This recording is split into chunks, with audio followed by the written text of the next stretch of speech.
Turn them on from here. I have to move it over.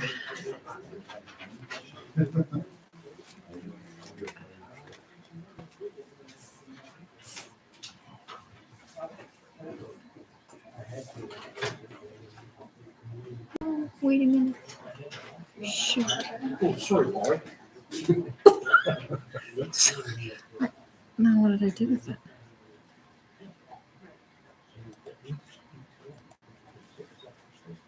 I minimized it instead of maximizing it. There we go.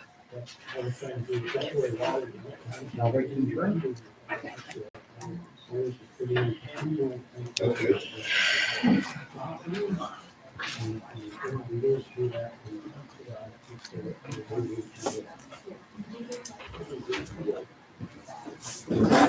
On camera. It is. It's a very long time. I'm foreseeing a special meeting in my future.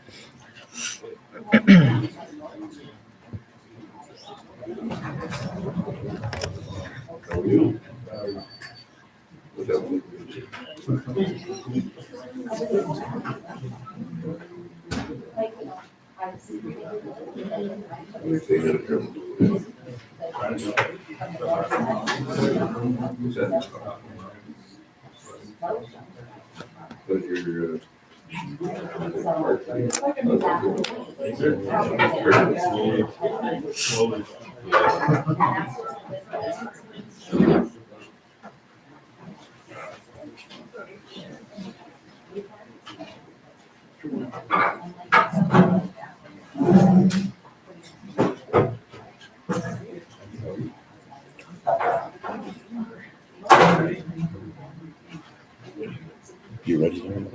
Okay. I'll wait for silence while.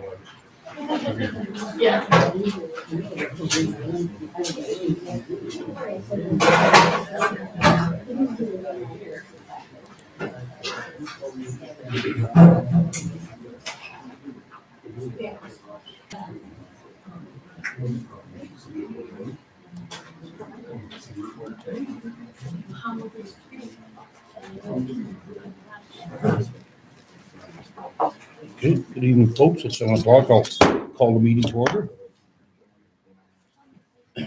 We acknowledge we are gathered on Treaty 1 and Treaty 2 territories and that Manitoba is located on the treaty territories and ancestral land of the Anishinaabe, Anishinaabe, Cree, Oji-Cree, Lakota Oite, De Esulane, Ojibwe, Nihitawa. We acknowledge Manitoba is located on the homeland of the Red River Métis.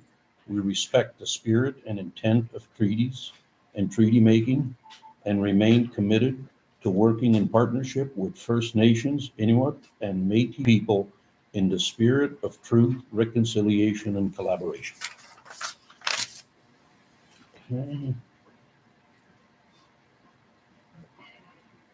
Okay, I'll read a motion. Be it resolved that the minutes of the February the 12th, 2024 regular meeting of council and that the February 27th, 2024 special meeting be approved as circulated and posted. Have a move. Councilor Brown moves. Second. Councilor Ross seconded. Anybody got a question? I'll call for the question. All in favor? Carried. Okay. Now, adoption of the agenda. Be it resolved that the March the 12th, 2024 regular meeting agenda be adopted as presented. Can I have a move? I'll make that motion. Councilor Brown moves it. Councilor Ross seconds it. Second. Anybody got any questions? Call for the question. All in favor? Carried. Okay. Now it's 7:02. We advertise it at 7:05. Is it okay? Like we should. Or why don't we go to the communication then?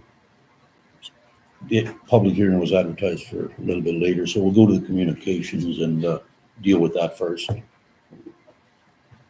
So I've got a motion here. Be it resolved that the Council of the RM of Cornwallis approve the communication as presented.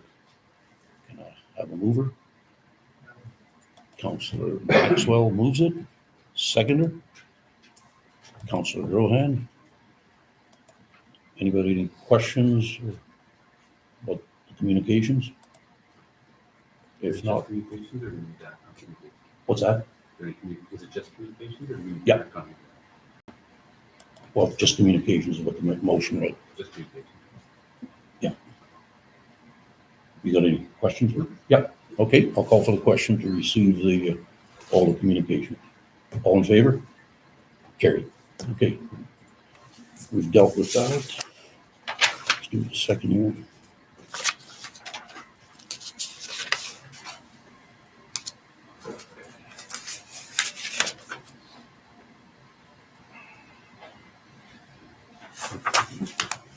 Okay, we'll go back up.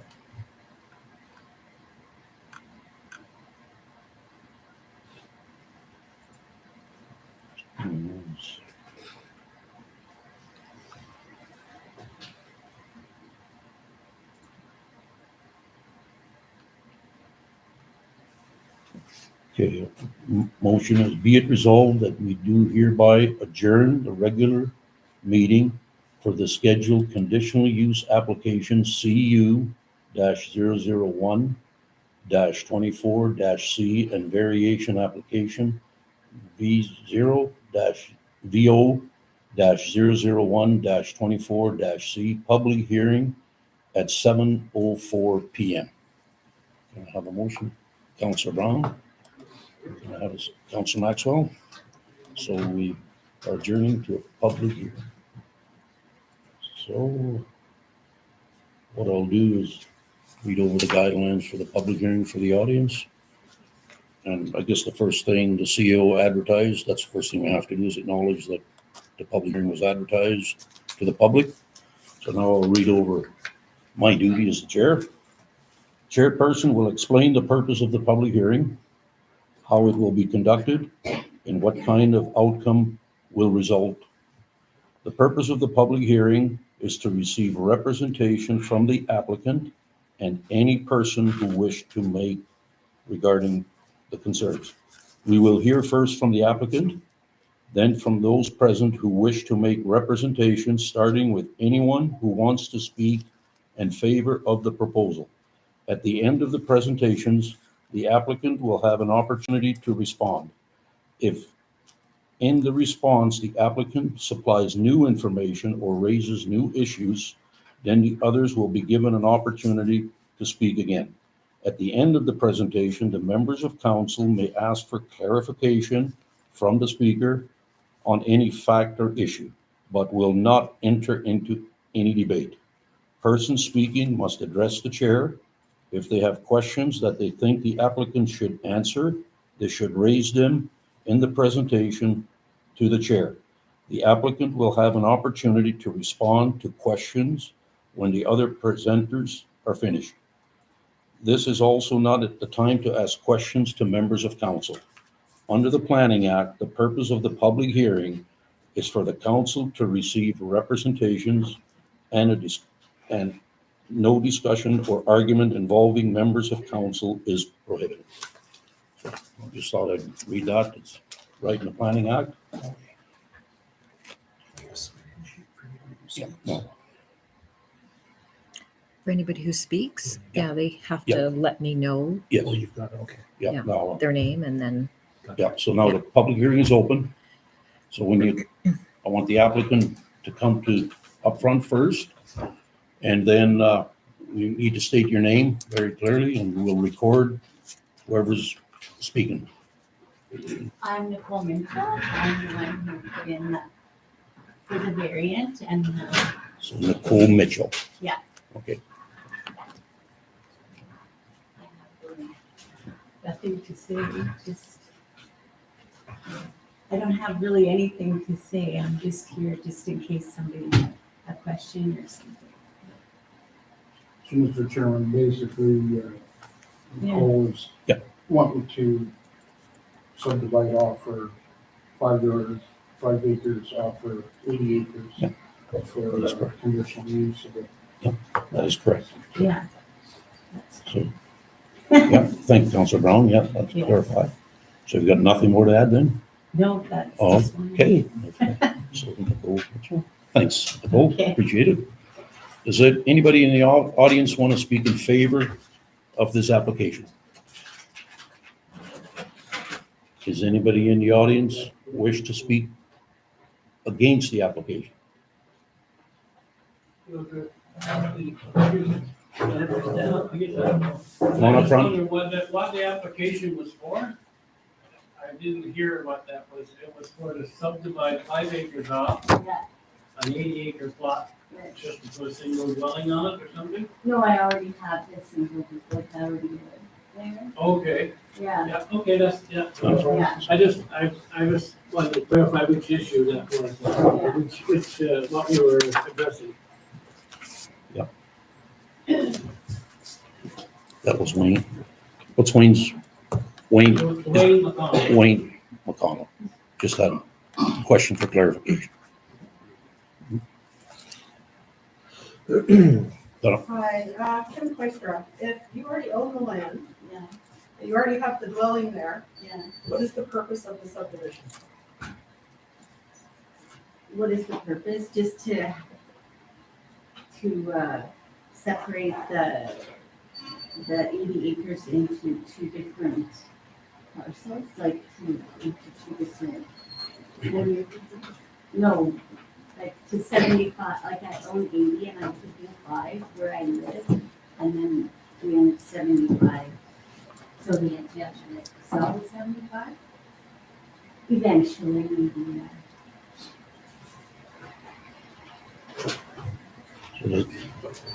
Does that clarify it there, Kim? Kim Kuster just had a question, what the purpose is. If you want to repeat that.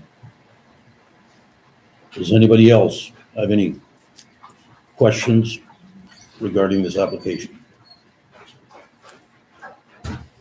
Okay.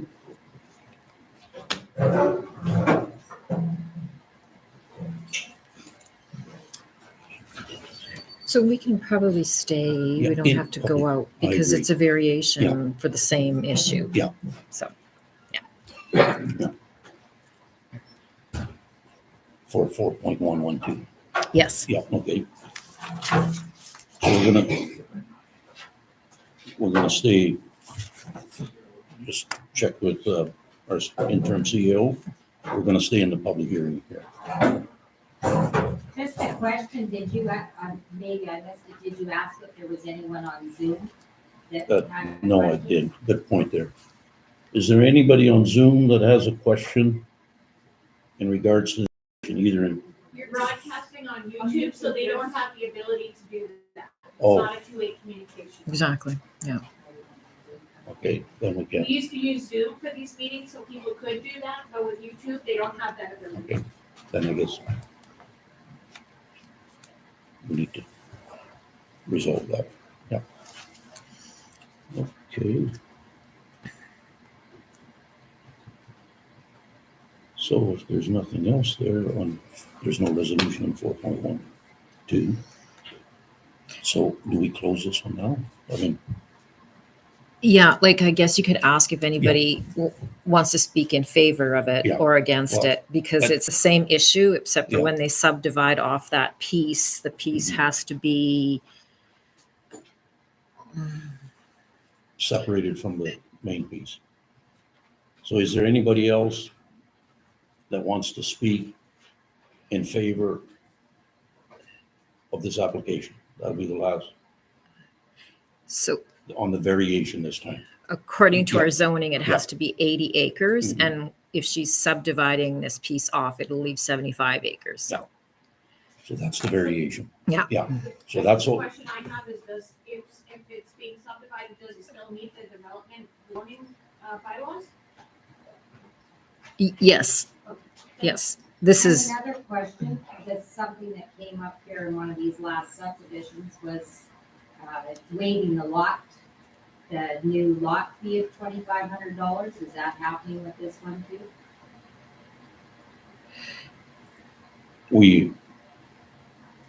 Ms. Forbes, we haven't made a decision yet, like, or we don't, until the public hearing is closed, we Okay, go make a motion, that's when council will decide that. We've got the development officer here.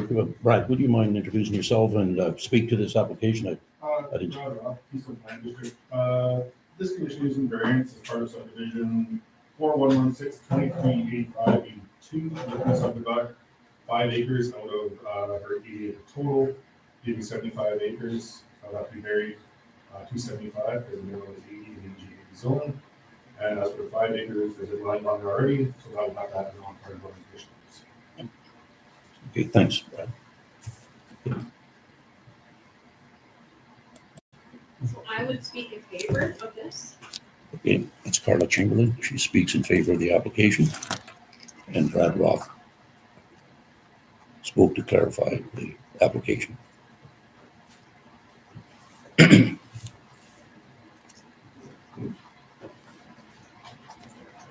is there anybody else that wants to speak either for or against it? If not, that'll be the last call, then I'll close the public hearing. Okay, I gather there's nobody else. I'll read the motion. Be it resolved that the public hearing regarding CU 001-24-C and VO 001-24C be closed at 7:14 p.m. I have a motion. Council Maxwell moves it. Council Brown seconds it. Councilors have any questions? Call for the question. All in favor? Okay. Public hearing is closed. So now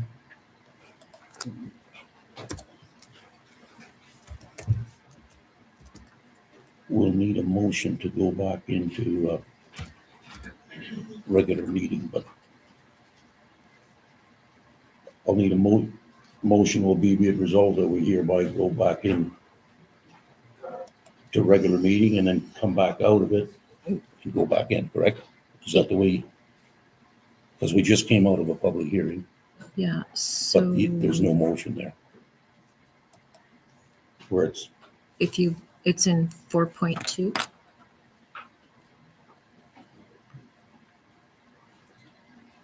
okay, that one, okay. Actually, we could have stayed in the public hearing. Yeah. Okay, be it resolved that we hereby adjourn the regular meeting for the scheduled conditional use application CU 002-24-C, public hearing at 7:20 p.m. Wait, Can I have a Sorry, we're gonna have to hang on Yeah. because if it's advertised at 7:15, we really should be what? starting at, if it's advertised at 7:20 and it's 7:15, we should wait 5 Okay. minutes in case someone comes a little bit That's a good later. point. Okay, Mr. Chairman, could we actually come to a decision on each one as we present? Instead of having the applicant people sit until near the end of the meeting? Well, I don't know how you normally do, it, but like because there's so many of them here and they're one after the other, it would make it difficult to make a decision and then go back into the Yeah. hearings. So I've scheduled them later on if council wants to make a decision. if, After all three are done, we could decide on them then. well, you could, but we've been advised by our legal counsel on numerous occasions. Council, when we go into a public hearing, it's a public hearing. We're here to listen to the people that bring forth some concerns. Yes, on this one, there might not be any, but we've been also advised, don't rush into any decision because there's going to be some questions that may arise that we don't have the answer for. And I would highly recommend to council, based on the advice we've gotten in the past from our legal counsel, we should defer the decisions to a later meeting, to a later date. Because there's 3 other ones here that you're gonna have to schedule to make a decision. But it's not advised that you make decisions the night of the public hearing, because we are here to receive presentations, and then council hasn't had a chance to talk to about any of that, and we're not supposed to. Once that is advertised. The Planning Act is clear. We cannot discuss the matter amongst us once we get the notification. So therefore, maybe some council members have some concerns, or else they have a motion typed out, but we got no motion in front of us right now. So that's what I would recommend. I know this one's a little simpler than some of the other ones, but we need to put some thought behind it and get some good advice. Okay, so we've got to wait till 7:20. So what can we go to? About report of committees, 5.1.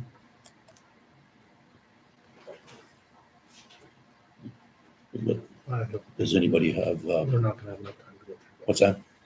We've got 2 minutes. Yeah. I don't think we'll have time to go through that, Mr. Chairperson. Okay. Then we'll just wait a couple minutes and go back up to the other application.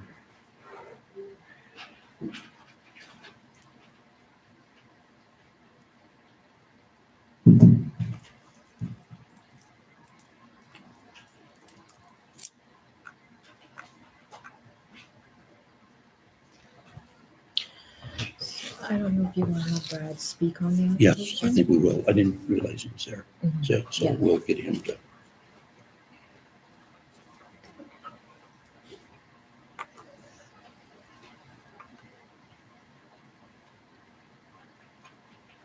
One more minute.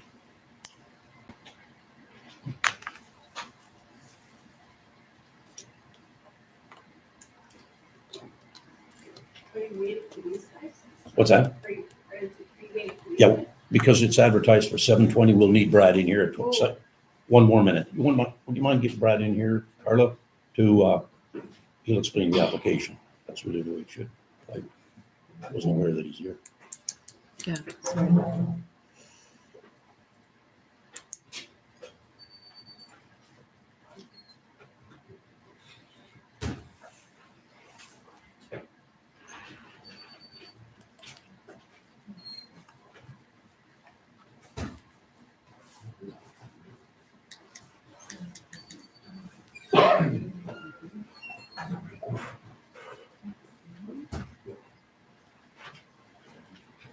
So, Brad, it's 7:20. Would you mind explaining to the public this next application? This application is looking to purchase the property listed and using either the existing horse stable or the existing riding area as an Amazon warehouse facility, so store packages and to deliver packages. My only concern possibly with this application would be an uptick in traffic on that road or the roads around it. That's the intent of this application. With that, I'll leave the decision to council to be very effective. Just for clarification, did you say, did I hear right? Amazon? Amazon warehouse Facility. storage facility. So if you chicken from Amazon, packages stay there, but from picking up. Okay. And that's not in the application, though, It's on the application itself. is it? Okay, it's 7:20 now. I will now call on the applicants to come forward. Yeah, The, basically, Nope, would you mind coming, have a chair, state your name, myself Chirag Acharya, okay? and in fact, my son is a president of the incorporation, and I am helping him on the administrative work. So I am presenting behalf of my son, Shlok Acharya, whereas I have already directorship on the corporation to speak with. So basically, we have current warehouse at 389 Park Avenue East, and we thought about that the property, subject property is listed, so we thought about buying that property out if the RM is willing to give us a permission to shift our warehouse in one of the stable or up on the site. So the basically activity is the one truck from Winnipeg Amazon warehouse, it comes and drop the packages to us every morning. And our driver, they come with their own car, they pick up the parcels and they deliver them across the Brendan, Silo and Minnedosa around the area. So between, you can say, between 8 to 10 is a driver commuting.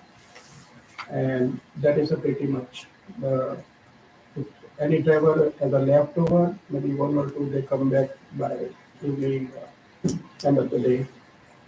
So this is pretty much the activity of the business. So that would be dual privilege for us, developing our own residence and doing the business right from the site. So that's basically our plan. Thank you. Okay. Asking the audience now, is there anybody that wants to speak in favor of this application? Anybody else out there? Chairperson, Yep. for Wasserberg, what's the location of the, Kurt, would you mind coming up front and I that's, just have a question, what's the location of the facility? 107020 Cactus Lane Avenue. It's the corner of Patricia and Baker. Oh, okay. yeah, good. Kurt Wasserberg got a question about the location of this application. Kurt Wasserberg. Yeah, okay. Anybody else that wants to speak in favor? Is there anybody that wants to speak against this application or has questions about this application? Would you mind? Okay, sir, you can see. So I'm a neighbor. Would you mind sitting down and stating your name? Levi Ferguson. There's a perfectly good industrial park that is being developed on the very other end of the RM of Cornwallis. Why can we not use this? And that's perfectly fine lots. It is totally makes sense to move this business out there. There are lots for sale. It's the exact same business proposition. All they are doing is not taking away from Ag 80. It does not endanger my drinking water to my pregnant wife. If there is ever a spill, he has not proven that there is going to be a reduction and an addition or any sort of traffic, anything like that. He has not proven that there will be absolutely no fire risk or mitigation, fire plan, fire rescue. There's been absolutely nothing to do with sound, lights, anything like that in that entire vicinity for any plan that he has for this. He is to post it on the property by law 10 days in advance, and he is not anywhere on the property. Another thing is, how busy is this going to be?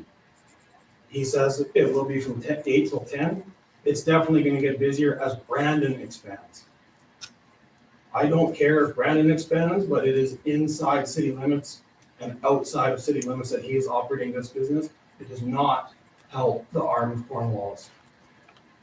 I hope the councilors understand my frustrations with this. I want to see Brandon expand inside city limits. As long as it stays inside of Brandon, I'm totally fine with that. As long as we, as an arm of Cornwallis, stay together, as it should, and I hope everybody, all the councilors included, understand my frustrations with this and understand why I'm coming with this, because this property is close to my property. If there's a fire, will the RM be able to put it out without harming my property? I hope you guys all understand where I'm coming from with this, because if you guys live there and there's, just because he's gonna use one for this business plan, his son may start up another business and have another business plan. They could have hazardous chemicals there if it was changed from Ag 80. It could very well endanger my drinking water. It could endanger Brian Rashenka's drinking water. It could endanger Ken Wallner's drinking water. It could endanger so much drinking water around there, it's not even funny. I hope you guys seriously take my concerns to heart. And I know it will not go lightly. If there is a problem with drinking water, I will be coming back at the RM with this, because it has been documented. Thank you. The industrial park that you spoke about, is that within the city limits? Or is it in RM of Cornwallis? RM of Cornwallis. Wayne? That's a perfect place for it. I agree with you there. Right. So you had a question? If there is a perfectly good place to put you have an industrial park as the RM already. Yeah, it should go in the park, I think. Is there anybody else that wants to speak? Come right ahead, sir. State your name and have a chair.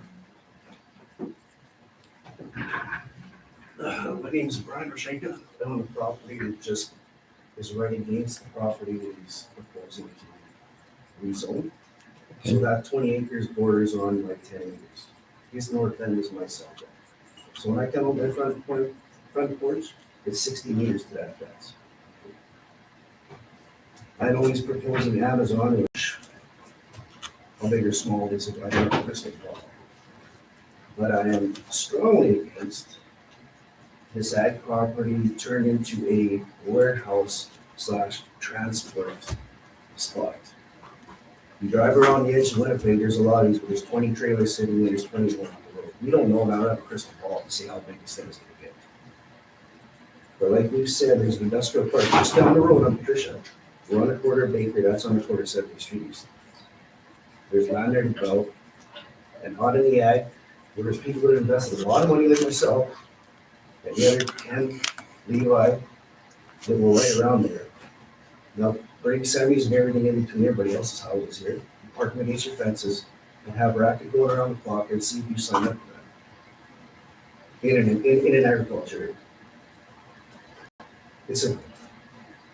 They've tried this in Winnipeg, and they voted down places too, and there's spots first. There's spots where someone that's a businessman wants to do it, who will do it. But my thoughts are this is, I don't know how to put it towards, it's just not a great plan for the yard. Thanks, Brian. Yeah, so he's against it, yeah. Is there anybody else that wants to speak against this application? Come right up. I do. Carla? No. I have concerns. My name is Carla Chamberlain. And for somebody who has actually applied for conditional use to run a business in an Ag 80 zone myself, I have come to realize that there is impact to the neighbors when operating a business. Now, my business only runs 1 day a week, and I only have 30 cars that come that 1 day a week, but my neighbors have significant, it impacts them, that increased traffic and the increased dust. And so to approve a conditional use application for a commercial business in an ag zone, you need to know what the long-term plan is for this business.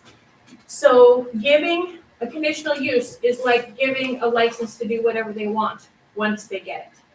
And so you have no control over what that business then becomes. So not only do you don't have any ability to place specific conditions on that business, not knowing what the future holds, but the traffic increases the risk to safety for the rural residents who have children on that road and livestock. I mean, I live on the farm. I can tell you how many times my horses got out, and thankfully I live in a neighborhood where it happens to all of us at least once or twice. But when you have commercial traffic coming through a zone like that, then you've got problems, especially if these people aren't used to living in a rural area. They may not know to watch out for the goat that's loose on the road. And then, to have a clear understanding of what this could look like, I have a mailbox at the UPS store where all my packages get delivered. And I am there at least twice a week to pick up packages. And that place is an absolute zoo. And many of these drivers are actually dropping off packages there. And the parking is a nightmare. And it's a very busy place. So council needs to seriously look at if it makes sense to be putting something that doesn't fit. It's like putting a round peg in a square hole. It does not fit in that neighborhood. And there are places where it will fit better. And there's also rental properties in the Duck Barn condominium that could be used for such a warehouse that would make more sense. Or in the new industrial development that's going on the Trans-Canada Highway, which would make sense to not impact the city or the rural residents. So those are just my concerns, and thank you for listening. Thanks, Carla. Is there anybody else that wants to speak against? Tell us your name. Linda Forbes. I have several concerns and questions regarding this application. First of all, there's been very little information attached with this application. Previously, when we've seen conditional uses or variation orders come through, there has been far more information attached to them. There really isn't anything here which covers enough information for you even to make an informed decision. There's been no specification, well, now we've heard a little bit about what the traffic might be, but there's really no set specifications about the amount of traffic, the type of traffic, the size of the trucks, the vehicles coming, hours of operation, number of employees, or the scope of the operation. There was no letter of intent attached to it. The application we know now is part of a conditional sale agreement for the people selling the property, so the people that are thinking to buy the property are the ones that have made the application. The notices notices about this conditional use were only sent to 12 landowners, and that includes the property owner. The distance that the notices were sent out was only 105 meters, which isn't even 350 feet. And there's a lot of people living in that area, and that road that's going to be used, Patricia Avenue, is really the only road in and out of there. So it impacts all of those people that live in that area. So only 12 notices went out. So I had gone ahead and made a couple of calls last night so that people knew that this was happening. And really, when this application came through, it would have made sense to actually do some type of a town hall meeting and give these people the information and see if they're even interested in having that type of an operation going on there. This conditional use would have significant road implications to the RM, depending on the amount of traffic there. And that's one of the things I notice on this application. There's really no specifications or conditions set on the conditional use. And this RM has a long history of being very slack with putting any conditions on these types of agreements. So things progress, and next thing you know, you have problems. Like something that should have been looked at with this particular application is that if there's going to be an increase in the amount of traffic there, that maybe the person that's doing this operation should actually be paving the road there. But there isn't anything like that. It sets a precedent for this type of an operation going into an ag residential area. And as we've seen before, there's been conditional uses like this put through. And one of it, in fact, everyone has brought it up here. They've brought up the industrial park in Grand Valley, and that went through, I believe, under a conditional use such as this. Or maybe not the whole thing. In fact, I'm wrong. Okay, it went through as a development plan up there for the industrial park. And then I believe it was the golf dome that got put through under conditional use. And it started off when we first heard about it, it was just supposed to be a golf dome or a golf range. And then next thing we knew, it also had a 100-seat restaurant. The list goes on. There's not nearly enough information here for you to make an informed decision. And I'm happy to see that Brad's actually here this evening, so he was able to answer a few questions. But when I contacted the office about this application, and I also contacted them about one of the other properties that's on here tonight, and started asking questions, I was told that the Keystone Planning District had met the requirements for what the province requires as far as sending out notices.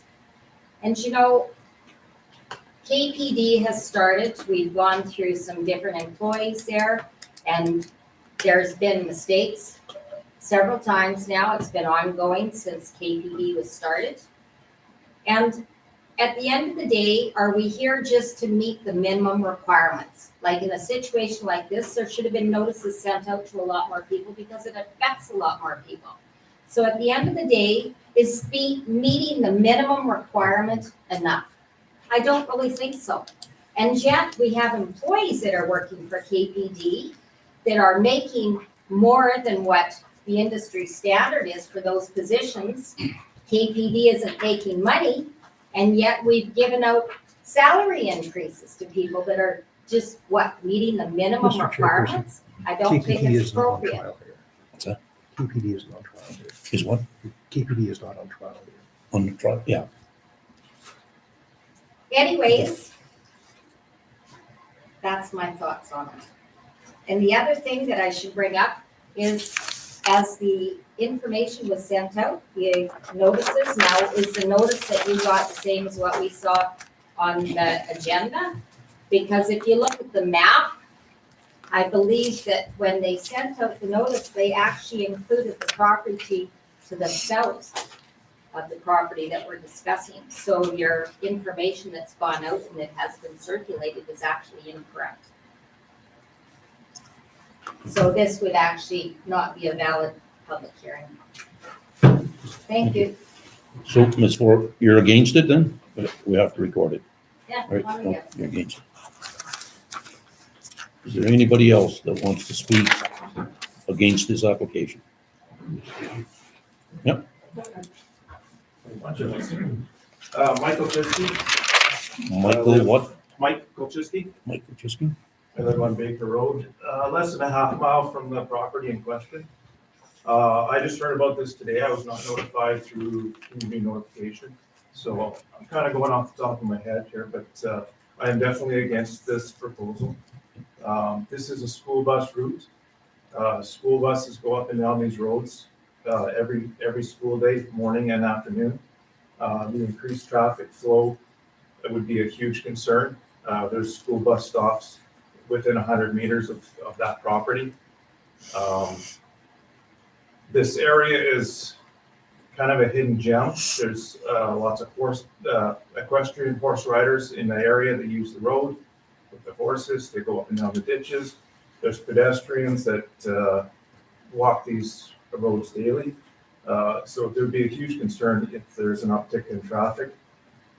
There's people here and people that aren't here, but that have bought properties in this area and made significant investments in their homes, renovated properties, and really made this area a very nice area to live, very desirable for the RM to have these properties. And putting a business of this kind in the middle of those properties makes absolutely no sense. The RM of Cornwallis clearly has defined industrial zones. The Southview Industrial Park is one of them. The new one off Trans-Canada is another. There's other areas where like Full Tilt Towing has gone that we're kind of been surrounded, but the industrial areas make sense.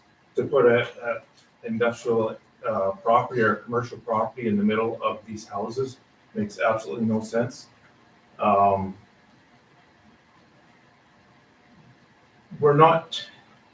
We've been given very limited information about what that property is going to be used for. We've been told, a distribution but is that limited to Amazon or is that limited to whatever gets trucked in and out?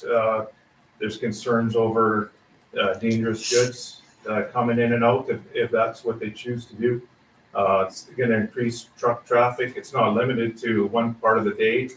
This could be a 24/7 operation. We don't know what's coming in and out. And another factor that we're going to think about is if now you have a whole bunch of packages sitting in a Quonset type building, all of a sudden now that crime risk is going up for the RM because the people out of Brandon are going to know that that's going on as well. So there's an increased risk of crime in that area.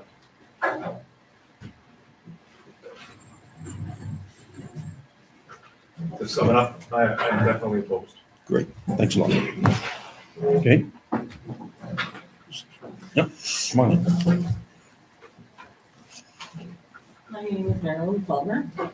I also live on Baker Road, and I didn't find out about this until about 10:30 last night, that this was even happening. I have the concerns that everyone here has spoke about. there are a lot of equestrian, there are a lot of young people that go down those roads. And it's just asking for an accident to happen once you start getting big semis or big trucks even going on those roads. Because they don't, I mean, your average rider or driver doesn't always pay attention to horses on the road or in the ditches. So that's one big concern. The other concern I have is just the road condition. You start putting more traffic on that road is crap. I hate to say it, but it is. And you start getting heavier and heavier trucks on that road, it's gonna be a slew. It's not the greatest road to start with. And it gets wet and you get a heavy semi on it, it's gonna start making ruts. And then you've got people with small cars that are driving on the road. And it's just gonna be an accident waiting for something to happen. It is a very nice, tranquil area. And I really do feel that a business like this would ruin that. And there are a lot of people that are on those roads that live on those roads, and that's why they're there. It's for that. If they wanted to live in the city, they would go live in the city, but we don't want to. We want to be where it's peaceful and it's quiet. Having that increased traffic is not, it's gonna take away a lot of that. I also feel the same as Lynn. I think those people on Baker Road should have been notified of this because it greatly affects us. The only way we can go home is on the road where this warehouse is gonna be. Unless we wanna go miles away in a roundabout way. So it's gonna affect our traveling home in a safe way. If we have all that increased traffic on that, then that is an endangerment for us too. It's another thing we have to negotiate. So I am dead set against this. Thanks, Mallory. Okay, is there anybody else that wants to speak against this application? I seen a hand up in the back there. Is it Ugo? I thought you had your hand up. Okay, My turn, I guess. yeah. State your name. Ken Walter.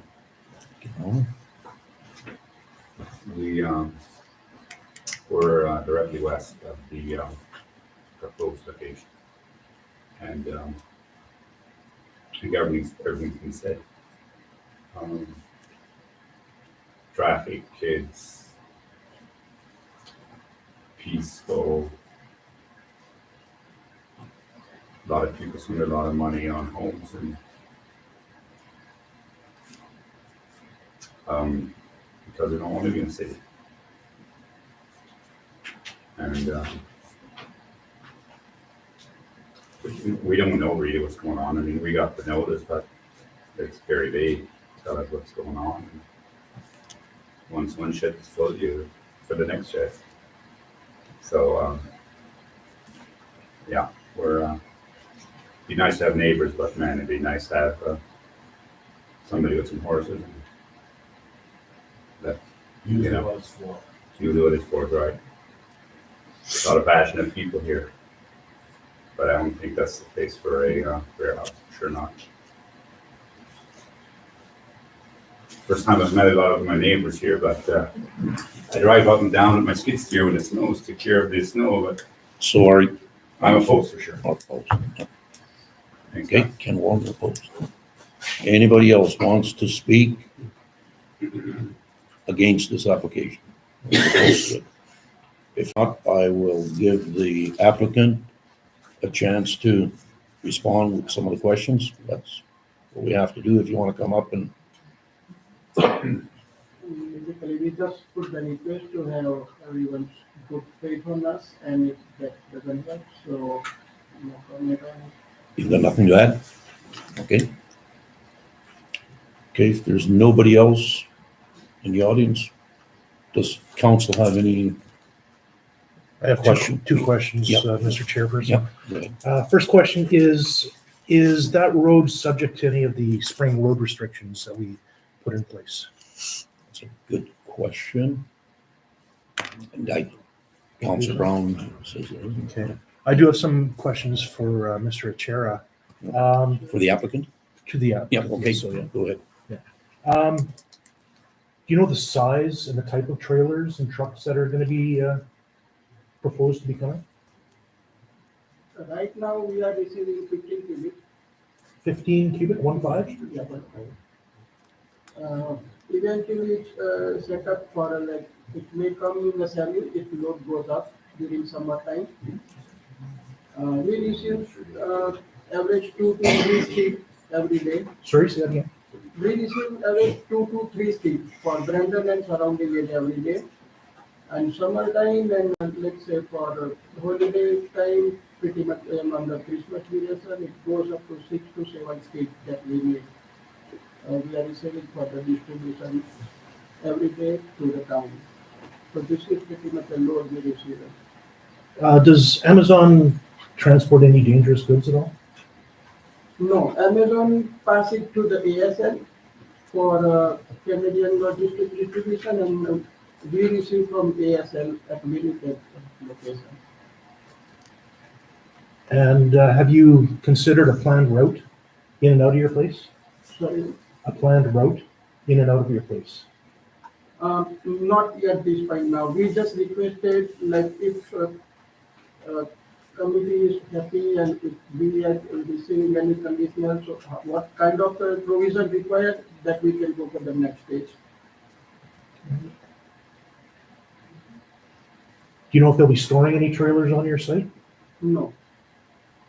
We have our 2 passenger van, minivan, which we use for distributing within town. And did the trailers have the ability to turn around in your yard without backing up? Trailers may need that backing up, yeah.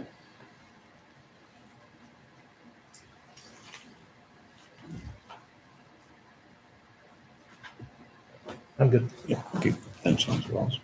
Anybody else in council? Okay, I will, okay, no question. Okay, I will read a motion, we'll close the public hearing. Be it resolved that the public hearing regarding CU 002-24-C be closed at 7:49 PM. Can I have I'll a, make that motion. Councilor Ross, moves it, Councilor Brulhan seconds it. Any questions? Call for the question, all in favor? Carried. This public hearing is closed. Okay. I think we can go right into the next one, Mr. Chairperson. What's that? I think we can go right into the next one. Yeah. Over that time. I'm just refreshing here. Just give me a second.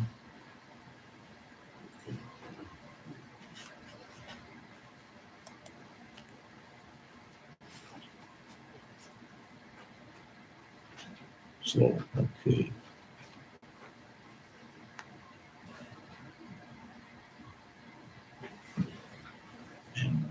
Okay. Be it resolved that we hereby adjourn from the regular meeting to the scheduled conditional use application, CU 003-24-C, public hearing at 7:51 PM. We're running a little bit late, but it was scheduled for 7:40, but I'm gonna call it 7:51. Councilor Ross moves it. Councilor Maxwell seconds it. I'll call for the question. All in favor? We are in public hearing. Can we hear first from Brad Ross, the development officer? Brad, can you stand up and just give everybody in the audience a rundown of this application? The applicant is looking to expand on the existing conditional approved use that was approved in 1987, allowing a total of 14 trailer sites exclusive of the duplex on the property. Addition of these 2 lots will bring the total up to 17 total buildings on the property. The Manitoba Environmental Compliance and Enforcement has sent the following memorandum of objection to this application, and I'll read as follows. Environment, climate change, environmental compliance, and enforcement have been made aware of the above mentioned application for conditional use and has the following comment regarding the on-site wastewater management system. Pursuant to the classes of development regulation MR 164-88, a development that generates greater than 10,000 liters of wastewater per day is classified as a Class 2 development. New developments require an Environmental Act proposal to be submitted to an Environmental Act license, be obtained to operate the facility. For further information, they should contact Abby Bingham, Environment Officer, depending on the government, manitoba.ca or 431-541-7477. So they would be required to have a license in order to operate this current sewage system. Pursuant to a phone call with them as well yesterday, they've had problems with this sewage system as well. Letter of intent from the applicant. Dear Arm of Cornwallis Council, I'm ready to express my intent to expand Crank's Trailer Court located at 131 Charlotte Road, Spruce Woods, under the jurisdiction of the Arm of Cornwallis. The purpose of this expansion is to formally acknowledge and bring into compliance with all applicable zoning bylaws 2 existing lots that have been part of Crank's Trailer Court for years, lots 12 and 16, I believe. Crank's Trailer Court has been a long-standing fixture in the community, offering affordable housing solutions and fostering a sense of belonging among residents for over 4 decades. 2 lots, as mentioned, which have been at trailers intermittently throughout the years, have been integral to the park's history and operations. It is essential to clarify that this expansion will have no adverse impact on the ongoing operation of Crank's Trailer Park. Instead, I seek to align our property with current zoning regulations, ensuring that our community complies with all relevant standards and requirements. We're committed to maintaining the highest standards of safety, infrastructure, and community engagement for our residents. We understand the importance of adhering to the rural municipality of Cornwallis zoning bylaws, and we are dedicated to cooperating fully throughout this process to ensure a smooth and mutually beneficial transition.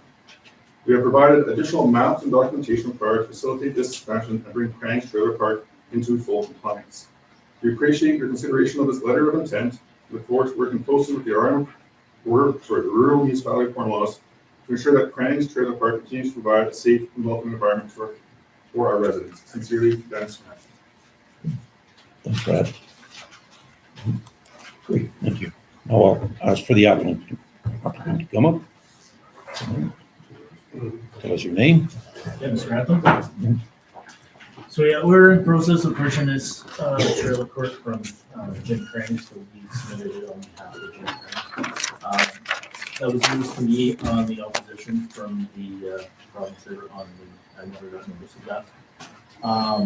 But Jim has gone ahead and gotten a water license and different things like that to update that in terms of that. I can't expand on more than what Brad said there. These are 2 lots that have been there for years. Trailers have been on and out. The sewer, water, and hydro are all in place. No construction or any changes in operation of the trailer park will be done. We're just looking to update it to be in compliance with all the zoning bylaws.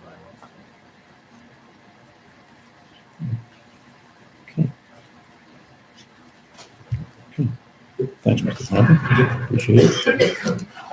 Is there anybody in the audience that wants to speak in favor of this application? No?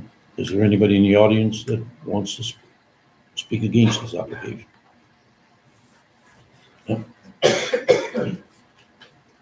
My name is Lorraine McConnell. I live directly behind. Yeah, Lorraine? Yes. Yeah. I'm not, at this point, I wouldn't say that I am opposed to it. What I would ask council is to be diligent in your investigation before you make a decision. I've lived there for 25 years. I believe that the conditional usage is not something that we should continue with. I believe that there is environmental impacts to what's happening behind me. There's a number of family dwellings that are in fact using a septic system that was never meant for that capacity. Anybody else in the community that is going to add additional dwellings or additional homes for people are required to have a minimum of 2 acres in order to have a septic field. And so I think that it is going to be problematic if there's a conditional variance given to something that I already see as being problematic. So I would ask that council do their diligence in investigating that this is in fact environmentally sound and that it is in fact something that should be continuing, never mind adding additional capacity for those fields to handle when I I would also like there to be an investigation as to whether that field is currently in compliance.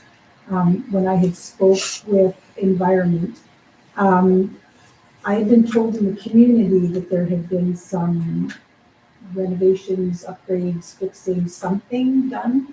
They were not aware of it. They were unaware of anything that had been done in order to fix the field.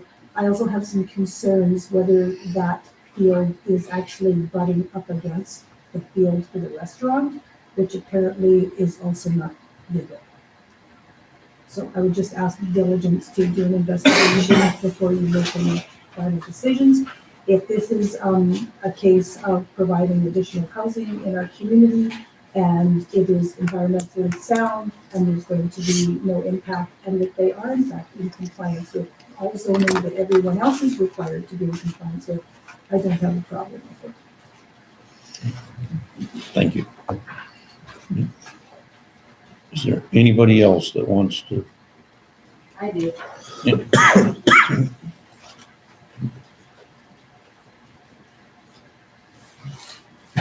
Now, I'm not actually opposed to this, however, I do have questions.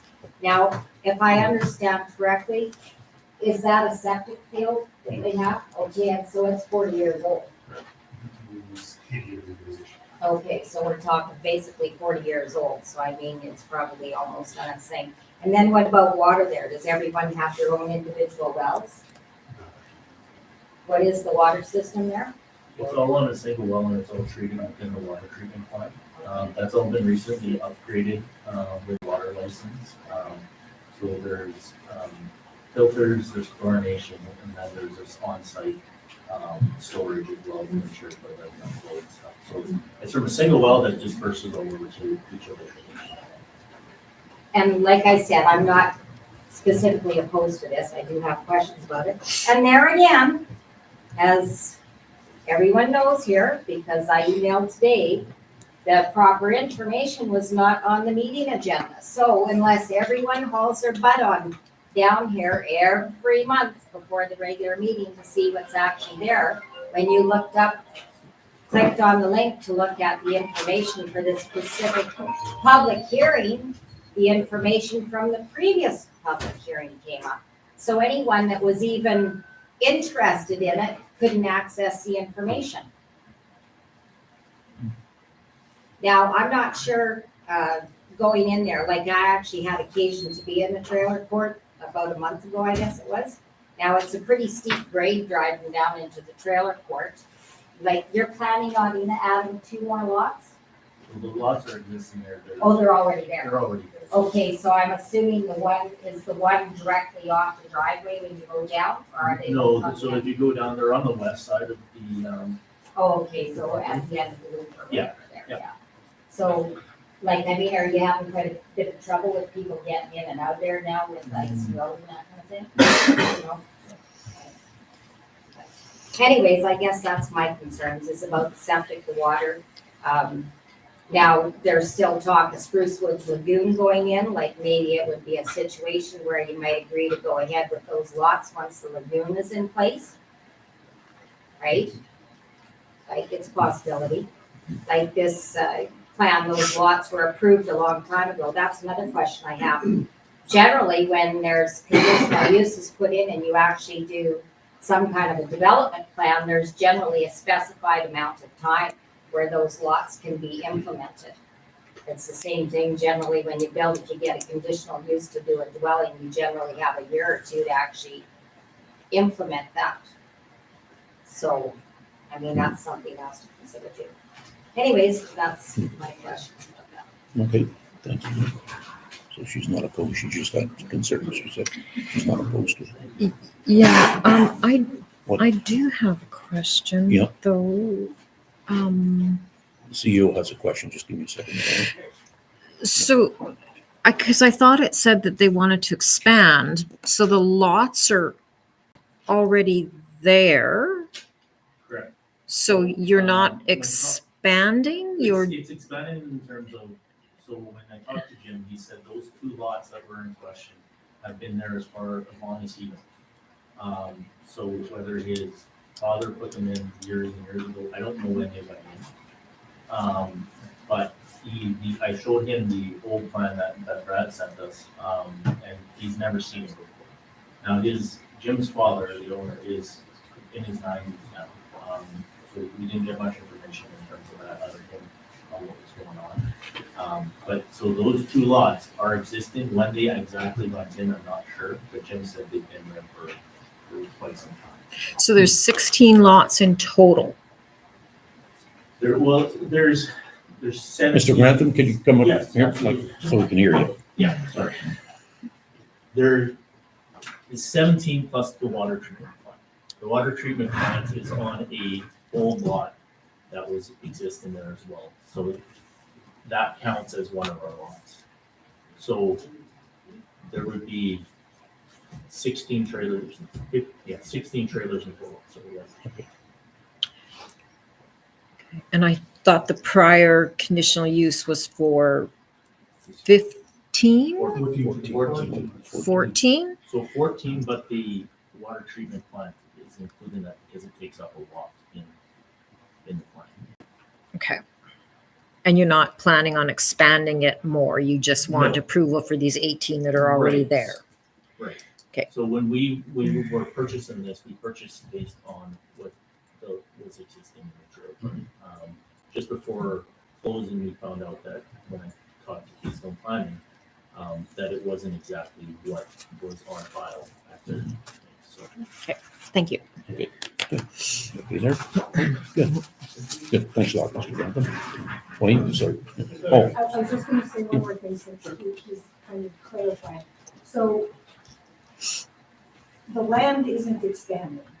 It's all there. It's all the same land that's always been there. There just doesn't happen to be trailers there right now.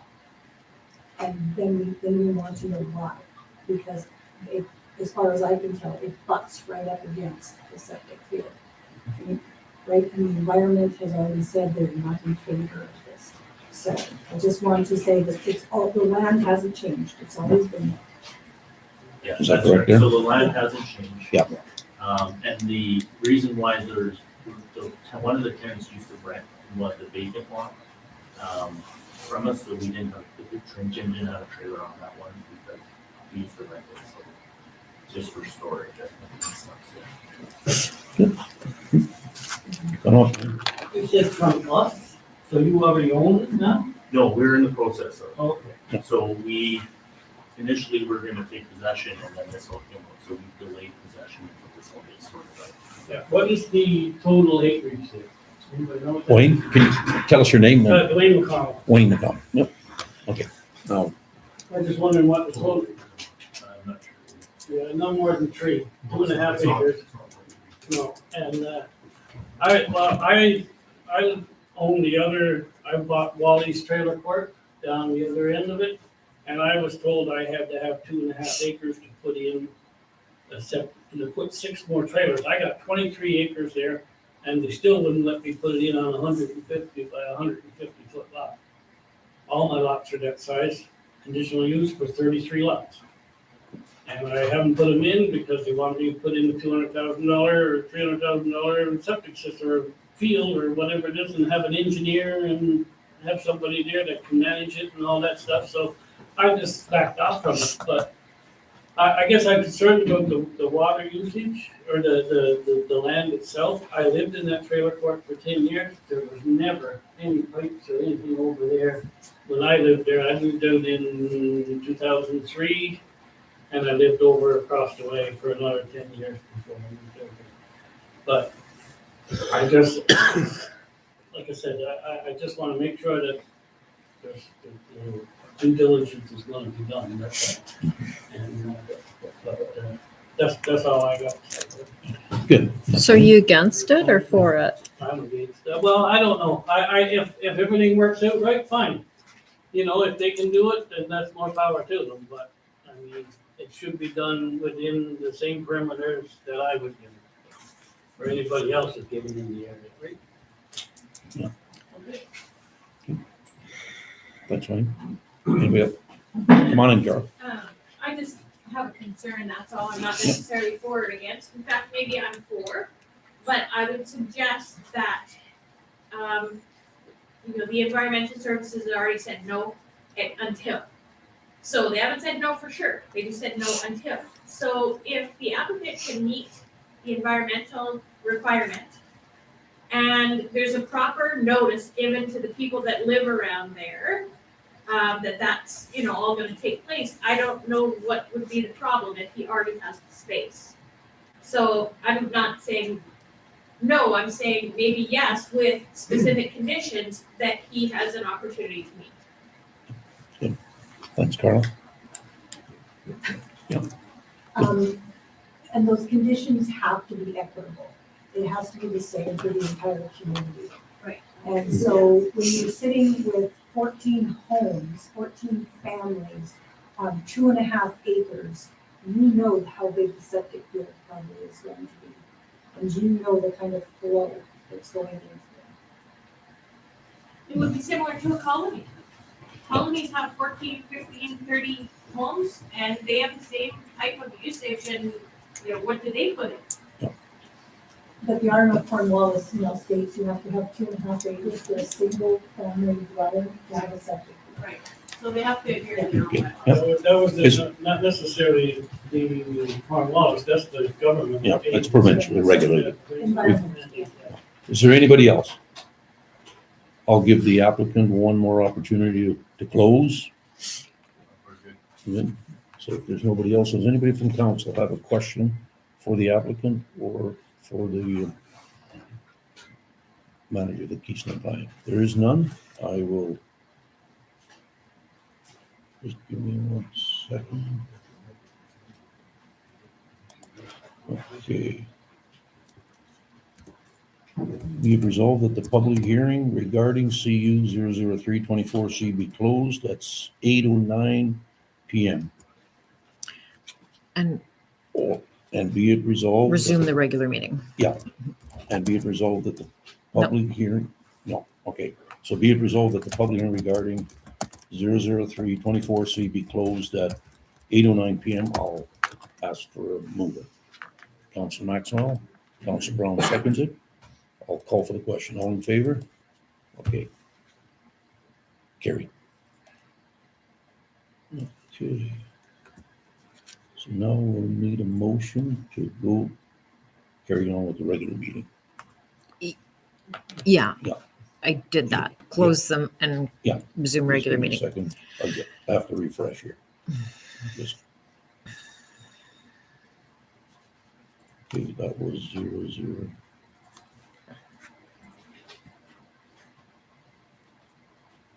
Yeah, now I'll have a motion to resume the regular scheduled meeting. I didn't read it out, but you want, what, yeah, guys accept it? It's already on, yeah. Okay, friendly amendment to resume the regular meeting. Okay, if everybody's okay, we'll go with that. Okay, we're on to the next thing. Now we've got a delegation. 4.4, Jordan Sissons. Is he here? He's scheduled for 8:30, But it's a delegated here. Yeah. You're ready to go. yeah. Go ahead. State your name. Good evening, Mr. Chairperson, councilors and staff. Jordan Sisson, I'm a resident of Silky Way, just off of Grand Valley Road, and I'm here representing a large delegation of residents in the area, a few of which have joined me tonight. We've got Mr. Jeff Dean, Mr. Brian Huff, Mr. Chris Hatch, and Mr. Colin Peterson joining me this evening. So thanks for taking the time and putting this on the agenda for a couple topics that are fairly important. Two issues that I want to bring forward to council tonight. I'll start with kind of the less urgent, but important one would be the drainage and retention pond at the property known as Medical Estates, directly north of my property at Town Silky Way. So when the system was put in with the development plan, there was parameters given for the culvert size and the choke that was put on it and stuff. So what's happened there? Long story short, the outlet and culvert and choke that are installed are hindering proper water flow. And every decent precipitation event that we have results in an overflow of that retention pond, crossing Silky Way, covering it, filling my ditch, all over my lawn with a mess for me to clean up. The ditch to the east side of Marsden Road, which it flows down, I'm not an engineer, but to me seems plenty adequate to handle a little higher volume of water to prevent that from happening. So I just want to put that out tonight to council that this has been an issue right from the day that was completed. The choke being put on didn't help matters for sure. My understanding is it was a recommendation of the engineering firm at the time for the size of the pipe, like standard, and for the choke. I would ask that council finds a way to re-examine that engineering plan and potentially remove the choke, increase the pipe size so we can limit the amount of, albeit minor, but still a nuisance of overland flooding every single time we get a good rain. So that's kind of the first one I want to bring to council. Very short and sweet, not much else to add there. So the much more important point, and the reason why the folks have joined me tonight, and I've reached out to a few of you and had conversations ahead of time, was, over the past 10 years, Marsden Road has seen drastic increases in traffic flow for various reasons, residential and commercial, all of which are a benefit to the municipality in way of taxation and revenues. To date, there hasn't really been any improvements or changes to the roadways to allow that traffic flow to be safe. So as we get snow or rainfalls, which we need, our farmers need, we all need, but the residents of the area, specifically around Silky Way on both sides, the Whitehead side and the Cornwallis side, watch as cars can't make it up and they're stuck impeding traffic flow. Cars can't make it down, they're stuck impeding traffic flow. People have swerved into the ditch to avoid sliding through an intersection, and more often than most would think, people are sliding from the top of the hill straight down and across Grand Valley Road into the field. I believe that it's Henry Carroll's field across the way. So that being said, as lots continue to sell and commercial subdivisions continue to grow on the northerly part of that road, traffic flow is not going to slow down. And without something being addressed in a timely and meaningful manner, it's going to end up in tragedy. And I don't think that's something any family wants to deal with or any council wants to deal with. So we're here tonight to kind of bring it forward, take our conversations that we've had outside of the council chambers and make them official here tonight. So doing a bit of research, I was able to dig up a report that was done by WSP Canada back in January of 2018. I think it was the Grand Valley Secondary Plan is what it's labeled. So on that, the one keynote that stood out to me was the wording that they used. The objective was to provide safe and efficient transportation in accordance with development pressures. And under the policies, they identified that Marsden, Gray, and Hunter Road will be identified as new collector roads to try and avoid traffic on the smaller intermediate roads, and that all developments should have access to an all-weather road. Albeit that Marsden Road is an all-weather road, I would hardly consider it all-weather for anyone who doesn't own a 4x4 and this tow strap and some friendly neighbors like I have. And then, some of the things that WSP indicated in that report in 2018 that they heard that were paramount was the amount of traffic coming through Grand Valley should be limited the Grand Valley area should be limited in some fashion, and that road qualities need to be upgraded to improve safety and increase access during floods and winter months. Obviously, Marsden Road is accessible during the flood time, so I'm not so much concerned about that, but during the winter months and any rain events, it's definitely not accessible. So this report's been, like I said, 2018, so it's been on a desk somewhere. I'm not saying it's on any of your desks specifically, but it's been on a desk for 5 years. And I've been at that property since the winter of 2016. I know Mr. Dean's been there longer than me, and there's been, besides regular maintenance, there's been little to nothing done to that roadway to make sure that it's adequate for the expansion of homes and the commercial developments that are up the road. So I think, we believe that, the time to take action was probably yesterday, but the next best time is probably today. So, I would take this opportunity, since I have a microphone, to give kudos to the grader operator that does our area. Very timely, does the best job that he can, puts every effort in to keep Marsden Road safe and passable, but this issue is far beyond an operator that knows that he's doing, and a couple yards of gravel. So with that, Mr. Chair, through council and staff, I would simply put it this way, that we, the residents of the area, implore that a responsible line item be added to this year's budget prior to its final approval that allows for an RFP to be issued in search of an engineering firm to provide qualified and quantified answers to the questions of what is the fix for this road to make it safe for residents and travelers alike.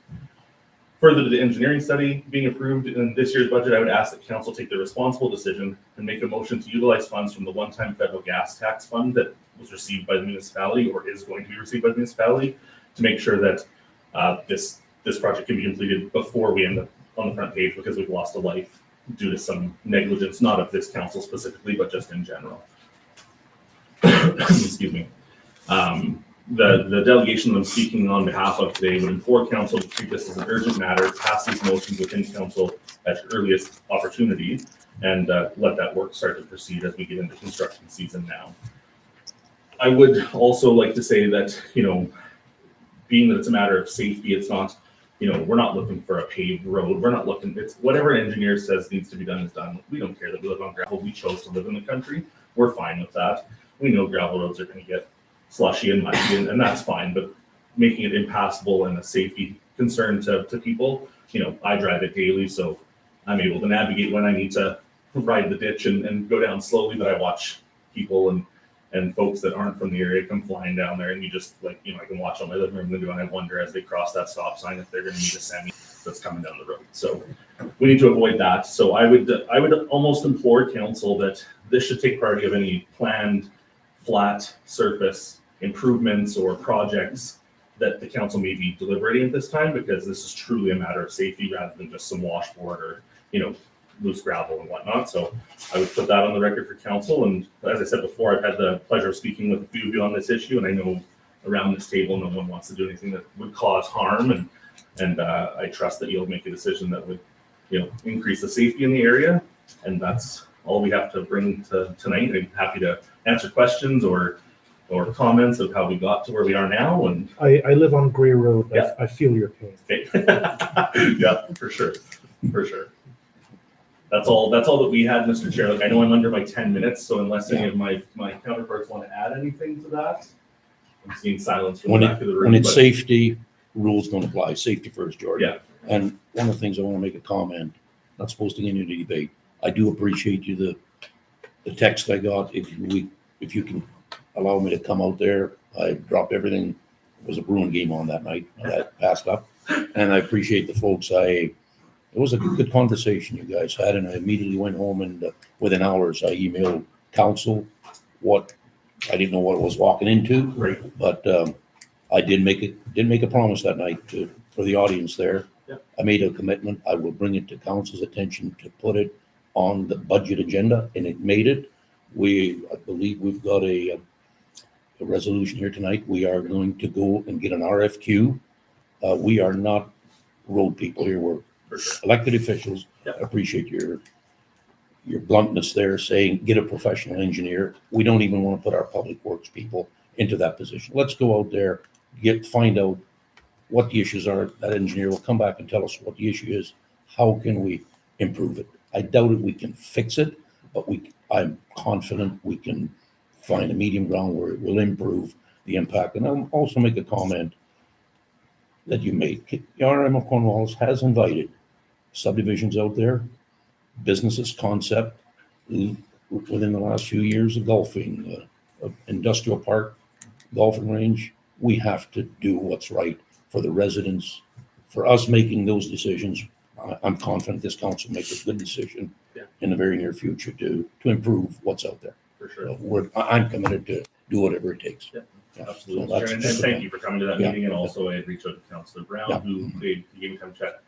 Councillor Ross, you were unavailable out of the country at the time, but I intended to reach out and I just got busy and wasn't able to. But so appreciate everyone hearing this thing. It's good to hear that it's made it to that point. So it's going to be looked at, and at this point, any solution is better than none. But I would reiterate that what you said too, the need for an actual engineering study to find out what the right thing to do is. I would hate for council to make a decision to do an interim fix and your staff be on the hook publicly in public appearance that something was to happen. So you guys are making the right decision, and I appreciate you letting me take up some of your time tonight. Yeah, thanks, George. Does anybody else have a question? I have one question. Yeah. I've got Google Maps up here. Can you show me where that drainage pond is? Yeah, I can just come over. Yeah. Okay. While he's doing that, I'd like to second about the grader operators and stuff. They do an excellent job. So that's me there. That's the retention pond. We'll make sure that area gets out to Okay. and So right. this subdivision here, the water collects and then flows this way, and the outlets down this side of Marsden. So they have the pipe's just too small, and they put a choke on the pipe, so it just bends. To receive his delegation. Gotcha. Okay. I'll make a motion. Realistically, they should have just moved to the ravine, which is already here. I'm not an engineer. Yeah. Okay. All right. Thanks. Yeah, I don't generally do that. Okay, Um, good. I'll just make a motion there to receive Jordan Sisson's delegation, if I can have a mover. Yep, Councillor Brown, Councillor Maxwell, second. Any questions? All in favor? Received. Yep, great. Okay. Now we are on to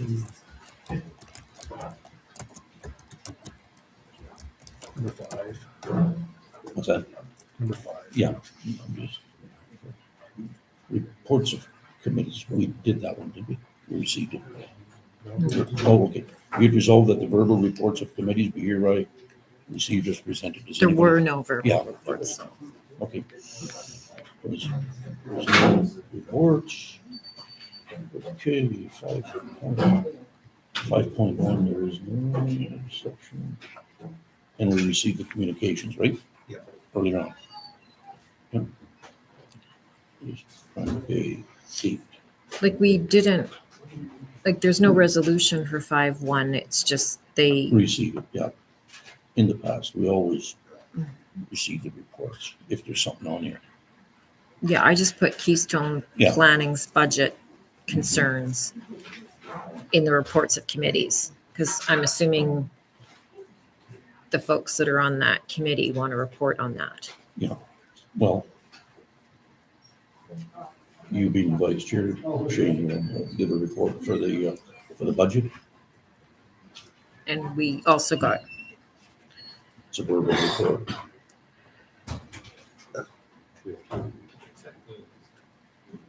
Well, give a report first, that's what you say. and I don't know if you want to accept it because you've already made that decision. Like there's nothing for council to accept really. They've already made that decision at your planning district meeting. So because we've got correspondence from them, I don't know if you want to report on that or Yeah. discuss it further Only- or, Only question I got for this, once we receive this report, it'll go on to the minutes, right? So for the public to view the budget? well, I'm assuming they're going to put it on their minutes. Okay, yeah, that's fair. Okay, if there's no report, no resolution, we can't respect it. It's just information. There's no resolution. Nope. Okay, we'll move to 7 we did. We received it earlier on. So 8.1. 8.1, okay. Be it resolved, the council hereby adopt and approve the list of accounts for expenses for checks numbered 11,865 to 11,891 for a total of $44,392.26. And be it resolved that council hereby adopt and approve the list of accounts for expenses for checks numbered 11,894 to 11,930 for the total amount of $133,986.47. And further be it resolved that council hereby adopt and approve February 22, 2024 payroll of $8,864.15. Chairman, And when you're reading off the payroll, I'd like to start with. Oh, sorry, Oh, I forgot. okay, I'm sorry. You want me, why Yeah, don't, keep them separate. okay, why don't we do the first two? That's a good point there, Council Brown. So can I have a mover for the first two? I'll make that motion. Okay, Councilor Ross and Councilor Grohan. Does anybody have any questions for the first two resolutions? And I signed the checks earlier and I went through all the invoices in there. I feel very confident, yeah. So if there's no questions, I'll call for the question. All in favor? Carry. Sorry, who moved that one? Yeah, Councilor Ross and Councilor Grohan. Sorry, I'm going fast. No, though I meant to separate them and I Yeah. forgot to do So- that. So is that what we're going to do then? I'll create Yes. another one and we'll Create separate another them? one, and I'll read Okay. it out once here. Okay. Be it resolved that council hereby adopt and approve February 22, 2024 payroll for $8,864.15 and March 7th, 2024 payroll of $8,191.79 and council indemnities and expenses for the total of $4,522.10. Can I have a mover? Councilor Ross, Councilor Maxwell, second. Any questions? I'll just make a comment from the indemnities. I appreciate interim CEO Holly doing the way the indemnities are. It's the way they kind of used to for the public to view. And there should be nothing to hide for us. Okay, that's just a comment. I'll call for the question. All in favor? Carried. Yeah. Next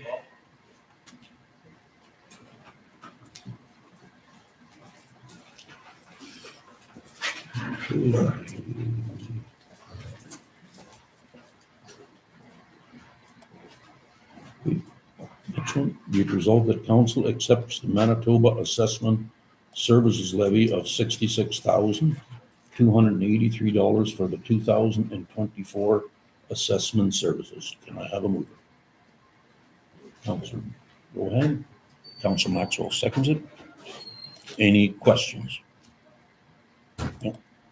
Okay, I'll call for the question. All in favor? Carried. Okay. Give me a second here.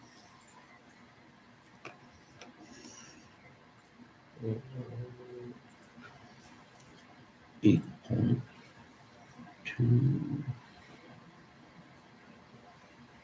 The next resolution is bylaws. So 9.1. Okay, be it resolved that bylaw 1724-02-2024, being a bylaw to establish the infrastructure reserve fund, be hereby read a second time. Can I have this mover? Councilor Rohan, seconder. Councilor Maxwell. Anybody have a question? Just for the audience, that's something that Carrie, our consultant, kind of thought that would be a good way to start, get a bylaw in place. And appreciate his efforts. Yeah. Okay, I'll call for the question. All in favor? Carrie, second reading. Okay. Be resolved bylaw 1724-02-2024, being a bylaw to establish an infrastructure reserve fund, hereby read a third final. Mover, seconder, Councilor Ross. Any questions? Call for the question. All in favor? Carried. Okay. Second. 9.2, be it resolved that bylaw 1725-02-2024, being a bylaw to establish an election reserve fund, be hereby read a second time. Mover, Councilor Rohan, seconder, Councilor Brown. Anybody any question? Just clarifications, that's so we don't get every 4 years a big hit. I think it's something that, another thing that Holly and Kerry brought, that we split it out so we get taxed a little bit each year instead of taking one big hit. Just for the audience. Okay, nobody else have any question? Call for the question. All in favor? Carried. Okay. Resolved bylaw 1725-02-2024, being a bylaw to establish an election reserve fund, be hereby read third and final. Yep, movers, Rohan, seconder, Councilor Brown. Any questions? All in favor? Carried. Okay. Okay, the next one, be it resolved that bylaw number 1719-11-2023A, being a bylaw to amend the aggregate bylaw. Did? I'm sorry. 9.3. Be resolved bylaw 1726-02-24, being a bylaw to establish a natural disaster reserve fund, be hereby read a second time. Yeah, I'm refreshing here. Okay, second. Councilor Maxwell seconded. Any questions? All in favor? Carried. There, I got it back up and down. Okay, we resolved at 1726-02-2024, being a bylaw to establish a natural disaster reserve fund, be hereby read for a third and final time. Mover, Councilor Brown, Councilor Rohan seconds it. Call for the question. All in favor? Am I too fast? No. Yeah, okay. Moving right along here. Yeah, okay. Just.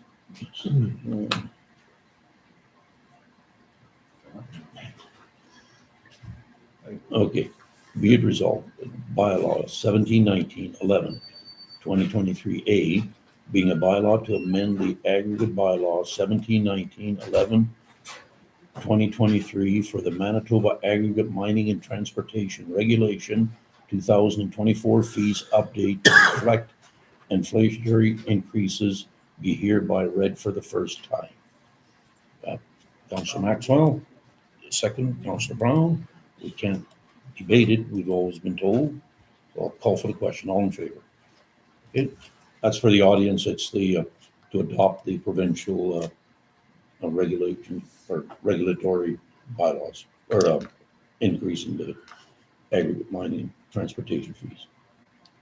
I did find something on that discussion. Okay. First reading, and I meant to place it on the agenda, so it'll Yeah. be on there next time. Okay, good, yeah. Like I say, we've always been told we couldn't. Yeah, so that any educated, It comes right from the act. the province. Okay. Guide to elected officials, I think. Okay. Okay, just give me a second here. I'll jump in on this one if I could. I'm going to make a motion that the Hall Road bylaw be delayed until the next meeting for first reading. Okay, if everybody's okay with it, defer it? No? Okay. All in favor? Yeah. Councilor Brown, second, wants to defer it till the next meeting. Yeah, I just want to apologize to the CAO. I didn't realize, I thought this bylaw had been written up after a transportation committee meeting in November, and I was rather mistaken, so I asked her to bring it forward, and it's just not ready, so we'll get it ready for next time. Okay. Oh, another bylaw here. Well, we're not ready for that one, according to the memo, so we'll skip over 9.6. Right. Correct? Yeah. Okay, unfinished business. Yeah, just, what's that? No, Yeah, just give me a second here and just scroll them. Okay. Sewer update, there's really no resolution for the Chater. It's unfinished business. Yeah, I just put it there for Yeah, information. no, that's good. Yeah. Okay, I'll have a motion here. Actually, it's not a motion, just a motion to meet with Oakland, Wawan, Mesa over Lake Clemente and Boundary Road on Wednesday, March the 13th at 7 p.m. 10.1.1. 10. Oh, that one, I'm sorry, yeah. My mistake, I'm sorry about that. Whereas the issuance of building permits was temporarily restricted in Chater until a sewage system project is finalized. Therefore, be it resolved that council authorize the Chater building permits hold be removed in the Chater subdivision with the sewage system complete for those properties that have water and hydro available. Properties north of Second Street, we officially changed it to LeBeau Avenue here a couple years ago. So the official street is LeBeau Avenue, the sign. LeBeau, Lebeau. Yeah, I'm sorry, I didn't realize. LeBeau Avenue? Yeah, LeBeau Avenue, Lebeau Avenue, north. Yeah, there's 3 other, I think, service lots there, the water line. So I'll have them over. Councilor Brohan, seconder. Councilor Brown seconds it. Any questions? Yeah. I do this, would this be considered a notice of completion from the project manager? Like we're saying now it's done, is it operational? Well, what this is, what was it, about 4 years ago, there was building permits issued. I'm not sure how many, but 4 homes on a street that had no water line. There was no water line there. And yet, I know Brandon or Keystone Planning was issuing building permits. So we passed a resolution to stop any more building permits. The water line since then has been installed. It's complete. So there's 3 or 4 lots that that stop order, or whatever you want to call it, can be lifted. Yeah, so that's what that means. And Excuse me, does Chater have their own septic system now? I'll answer. The system is in, it's not operational yet. The people still have to hook up. From a project point of view, it's So the complete. project is there. Yeah, the project is complete. It's just people that now have to hook up. I believe one person is hooked up already. Yeah. Yeah, sorry. So the building inspector requested that I put this on there Yeah. because now that we've basically done Yeah. that sewer project, there may be some folks that want to build Yeah. on that north side that do have hydro Yes, and water Yeah. and sewer. yes, the sewer line is there. Yeah, that can, those 4 lots can be now, what's that? Only those ones. Yes, there's Yeah. only 4. Yeah. And that's why I said it's on the north side of LeBeau Avenue. Yeah. Okay, any more questions? I'll call for the question. All in favor? Yeah. Okay. 10.1. Now, the other one, I don't have a motion. Is it just a memo? How do you want to deal with that? No, I just, Yeah. because it went up and down a few times Yeah. about the dates, so I want to remind you that Yeah. those are the dates that we're meeting. Is everybody okay with those dates? We'll just, you guys want a motion? Yeah, it's just a memo. I just thought, So is it 7 o'clock or is it 4:30 on both days? Okay, it's 7 on March 13th, but on Tomorrow. March 14th, it's 4:30. Was that being posted on the website? Is it on the website? I haven't posted it on the website, no, because I really had no confirmation of the times till now, with both councils trying to get it okay. So, sure, I can are post you it. concerned about, it's not really a public meeting, it's an informational meeting for council. So if they want to join, let them join, but I don't think the 48-hour notice should come into play. Yeah. Put it on the website. Yeah, that's a good idea, Councilor Maxwell. Yeah. Okay, just advertise them on our website, Facebook. Okay, so there's no resolution on that one. The next, it's 10.3 is another memo. We don't have a resolution, so we'll wait for the CO to get more information. Okay, the next one, 10.4. Be it resolved that the CEO respond to letter by Lynn Forbes on the second conflict of interest letter to council. Be it resolved that council confirm the attendance of Councillor Shane Drohan at the AMM Western District Directors Meet and Greet event on June the 15th, 2023 was municipal business, and thus Clause 4 of the council remuneration bylaw 160503 2008 applies. I'll have Councillor Maxwell, can I have a seconder? Councillor Brown. Does anybody have any questions? I've never seen that bylaw. Yeah, that, Indemnity bylaw? No, is that what it's, well, that's the indemnity bylaw, but I've got a comment once Councillor Ross is done. the remuneration bylaw? That's actually what it's called. It's It is, not- eh? Okay. I call it the indemnity Okay, bylaw, but I looked I've at been it. searching for it. And You know, it's really called the indemnity bylaw, but the actual name of it is remuneration Very bylaw. Well, Yeah. that bylaw is outdated. It's been renewed since then. That bylaw is from, it says 2008.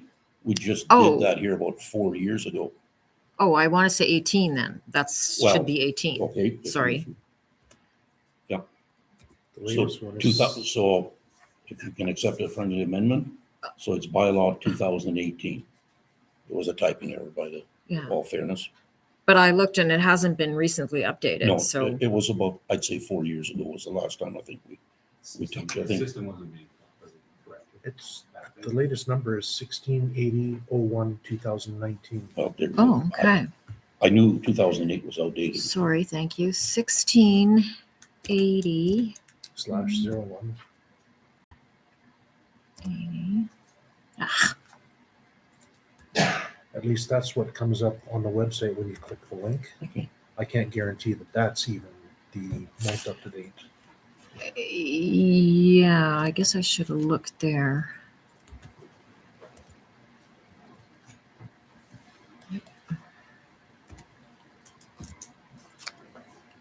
Just let me know when you're ready. And it was called the indemnity bylaw or remuneration? Maybe it was Well, changed. it's called the council indemnity bylaw in the title, but on the actual document itself, It probably says remuneration.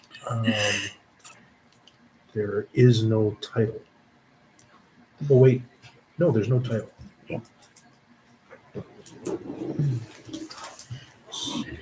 No title at all. Yeah, that's why I put remuneration, because that was the first piece of it. Yeah. So we got the right date for this? Okay. See, okay. Anybody got any questions? I'm not gonna support that because that meeting was not a AMM meeting. It was a meet and greet.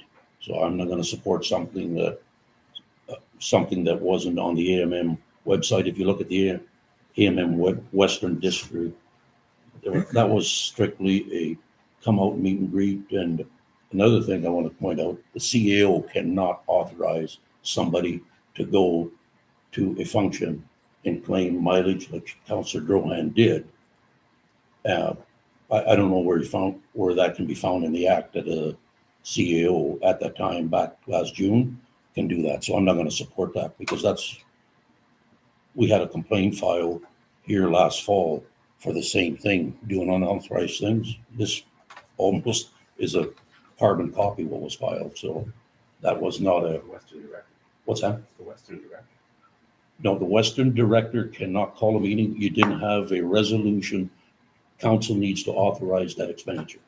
A CEO can't authorize council members to attend municipal functions. So hours were charged, mileage was charged. So at the end of the day, I can't support that. Did you sign it? What's that? Did you sign it? I didn't sign indemnity sheets. It's not a policy. We're waiting on your indemnity upgrade, and that's what I'd like to put in there for the Reeve or the deputy Reeve to sign the indemnity sheets. Yeah, so anyways, anybody else got any questions? I have a comment. I think that an awful lot of the CAO and then time was wasted trying to dig up some trash here, and I think it's a fine line between keeping this council honest and harassment. That's what I think. So, it's my- Anybody else got something? Yeah, I was under the impression it's the Western District, and it's, as far as I know, that's what it was, as was the other 40 councillors that were sitting there with me. Yeah, when Councillor Ross and myself No went, bias of any political whatsoever. when Councillor Ross and myself went to one in Boiseville and I went to one in Hartney, council authorized for us to go to register and all that. Nobody needed to register here. It was just an email, and I found emails that I'm starting to question the validity of those emails as well. I'm just not going to support something that somebody wants to go to a pop and sandwich night without council's authorization. I just missed a Western meeting on Educational. You need authorization. I know it's still Yeah. educational. Yeah, I was invited via email from the same director last Friday. There was no meeting. I didn't get authorization to go to the Reeves Western District. So without authorization, I'm not gonna go to meetings without a duly passed resolution, because we're setting precedents So here. you're invited to the Western District. Yes, Reeves and- meeting? What's that? You were invited to the Western District Reeves meeting? Last Friday, like to that one You that, didn't ask any of us. what's that? You didn't ask It's any of for us the if we wanted Reeves. to go. Normally, it's for the Reeves and the deputy Reeves. You could have went, you could have asked us. and But there was no, passed it on. I'm gonna work with Holly to open it up for the year long for the Reeve and the deputy Reeve. Like Councillor Ross and myself went in January. Anyways, I'll call for the question. All in favor? Against? I'm abstaining. You're abstaining? That's fine, fair. Okay. I'm voting against and Councillor Ross is abstaining. Okay.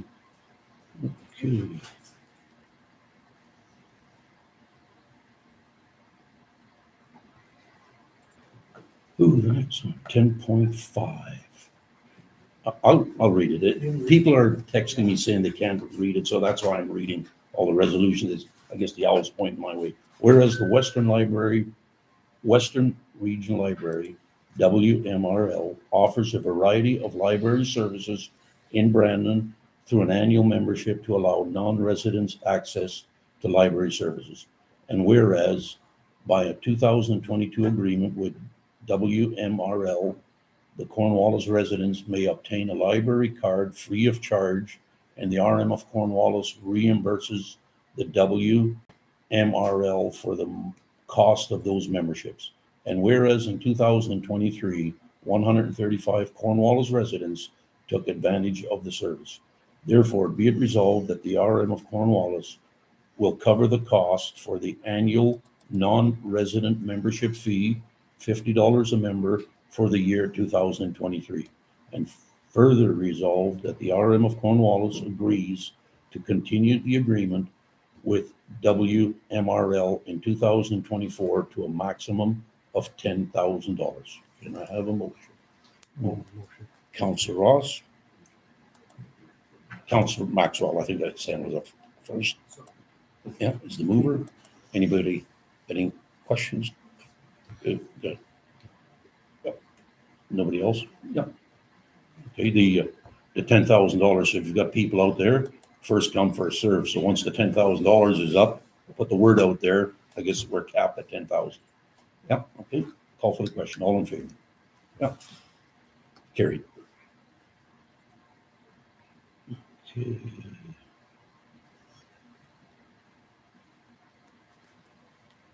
Okay, 11.1, whereas C. Jarb Equipment, the owner of Southeast 25919 WPM roll number 50220, proposed subdivision application 4116-23-8594 intends to separate the existing farmyard site of 5.13 acres from the agricultural land of 160 acres.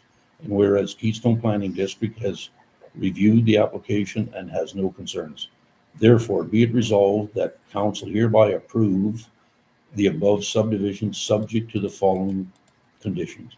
The applicant to submit written confirmation of on-site wastewater arrangements satisfactory to Manitoba environment compliance. The applicant to obtain a conditional use for the non-farm dwelling as necessary to ensure compliance with the zoning bylaw and meeting any other conditions and requirements of subdivision as are necessary. And I have a mover. Can I just, I want to just amend that to remove that and whereas. Keystone Planning District has reviewed the application and has no concerns.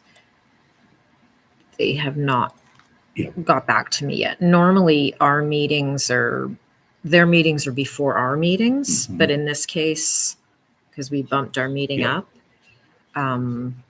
they didn't meet and I didn't get that review. He said he would comment, but I haven't received it, so I need to remove that piece. So you still the mover there, Councilor Brown, the seconder?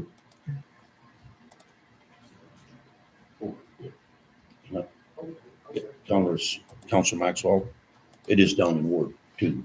It's down in your area there. Yeah. Does anybody have any questions? Yeah. Call for the question. All in favor? Yeah. Okay. Now, be it resolved that council members be hereby authorized to attend the Manitoba Good Roads Association Annual General Meeting and Banquet Awards presentation to be held in Brandon on April the 9th, 2024. Be it resolved that all applicable registration expenses be authorized in accordance with the indemnity bylaw 1605 as amended. I left it wide open. I just put downstairs, council members. So I'll have a mover. Council. It's up to you. I mean, I can move it, but I don't know, I'm not moving it. Well, it's open, so what okay, why don't, so Councilor Brown moves it, Councilor Maxwell seconds it. If we're getting no award, we might as well not do it.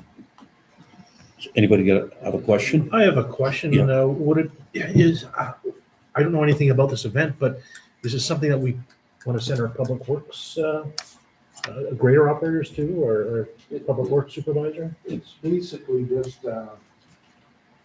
a meeting and they hand out awards and that for best grades. Yeah. Well, you know, are we getting an award, you know? I don't see that we have. No. We had.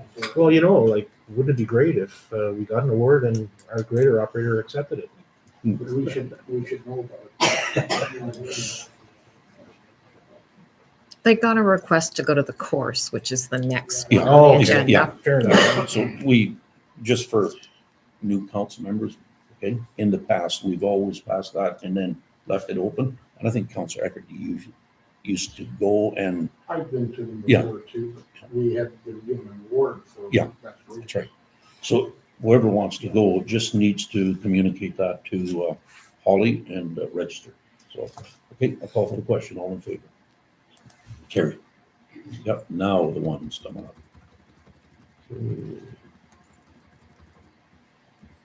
Okay, be it resolved that the Public Works Supervisor, Shane Michalik, and grader operators, Alan Brown and Wayne P. Nonzek, and council members be hereby authorized to attend the Manitoba Good Roads Association Stabilization Recycling of Low Volume Roads half-day seminar to be held in Brandon on April the 10th, 2024 at 9 a.m.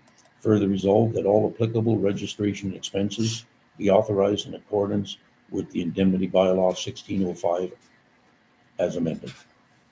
I'll have a mover. Councillor Ross, Councillor Maxwell. Again, I've left it open, council members, so. Anybody got a question?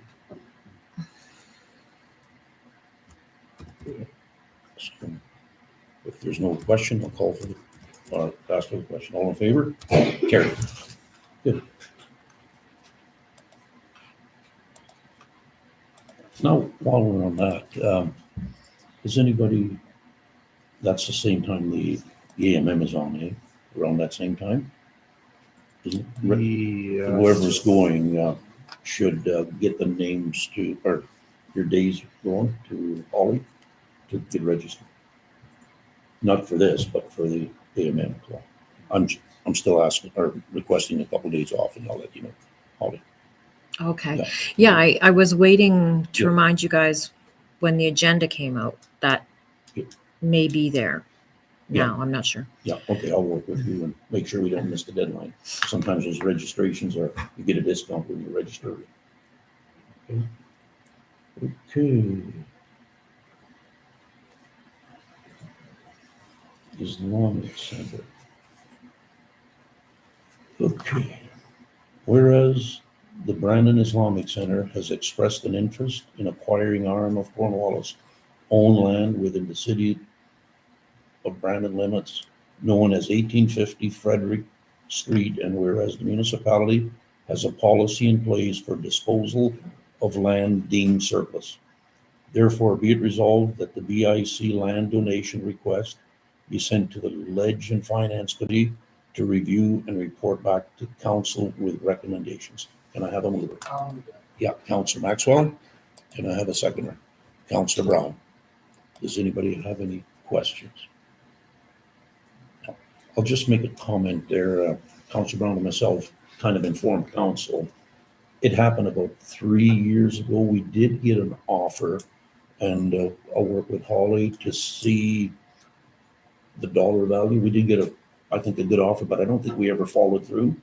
But it was a substantial offer of those fragmented pieces there. So I think we'll, to inform council when it goes to the transportation committee, it would be nice to have that information in front of us, what the offer was back then. Okay, just thought I'd bring council up to speed. Nobody else any questions? I'll call for the question. All in favor? Carry.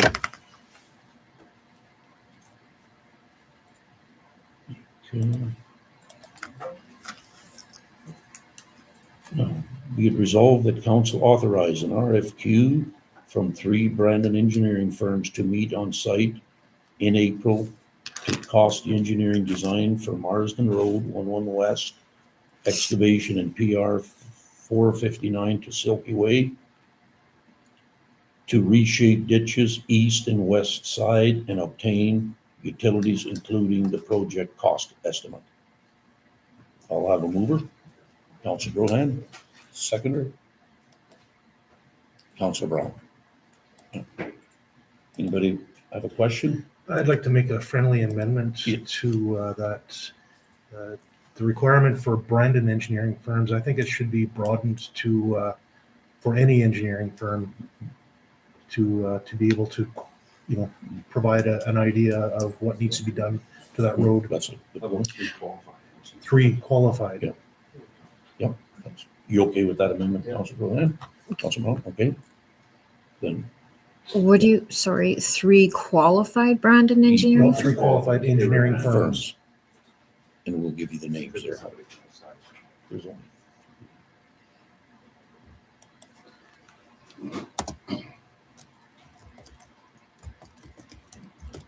So if you go out and give it to 3 firms, you've met the requirements. So it doesn't have to be Brandon, you can go to Winnipeg if you want. Put it on Merck's. Yeah. Now. Well, yep, go ahead. you put the project on Merck's, but the plan was to meet these engineer firms See who on wants- site. See who wants to. Yeah. Who wants to bid on the project? Yeah. Okay. Now, I did leave out the 650 to 22. I think we need to leave that up to the engineer, how far he wants to go back. Yeah, I Yeah, wasn't sure I left on. it out. Yeah, I- okay, I did good. not read it over, so Good. let's leave it open Yeah. to the engineering firms and get them to, But you mentioned the utility locates. I Do you did. want to leave that in there? But not Yes, the, the RFQ should read that the, to reshape the ditches, east Well, and west side and the obtain engineer utility. will decide what he wants done, but it should be up to, when the engineer firm comes back, included in that RFQ will be for the contractor, when we get to that point, to, it's up, his responsibility to locate the utilities. There's a gas line there. There's a gas line and fiber optic I hear. So, Okay, so I'm removing the 650 feet by 22 feet? yes, yeah, that's the only thing removing. Yeah, I And I'm wasn't. sure an engineer will properly word it, Mhm. what we're expecting in the tender. Okay, does anybody have any other questions? I'll call for the question. All in favor? No. Carry.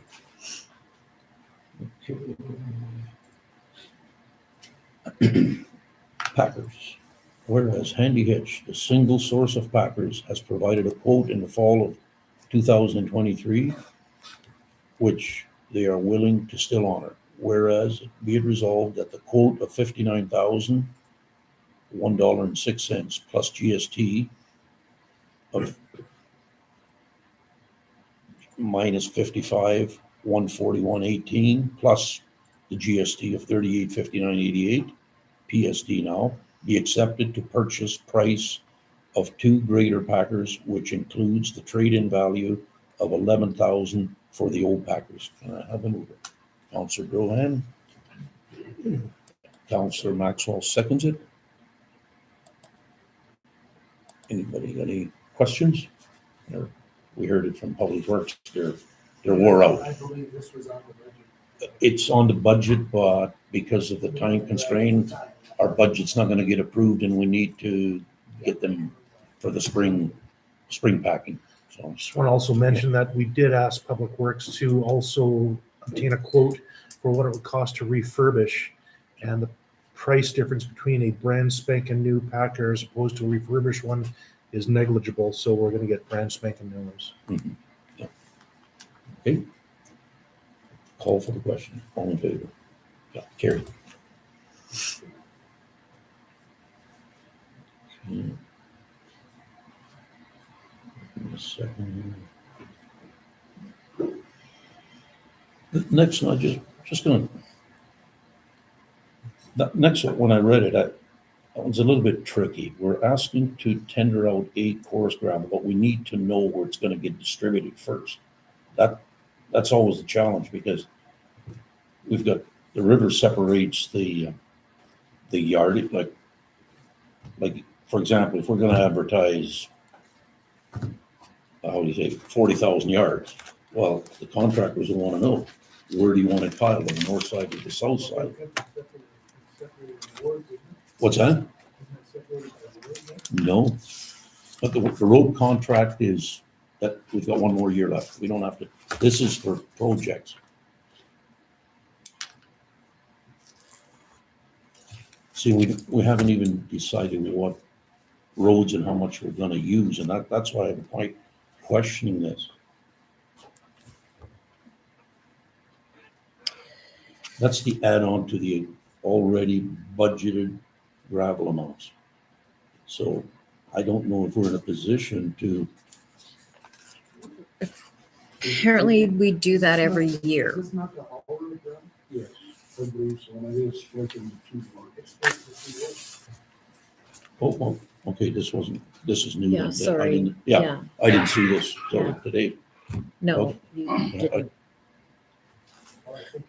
So 5,800 yards.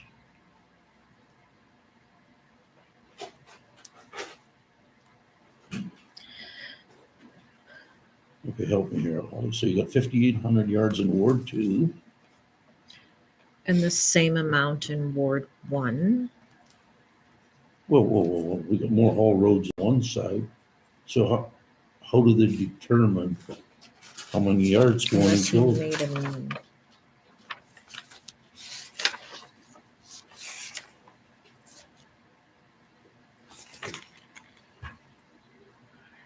That's the spec.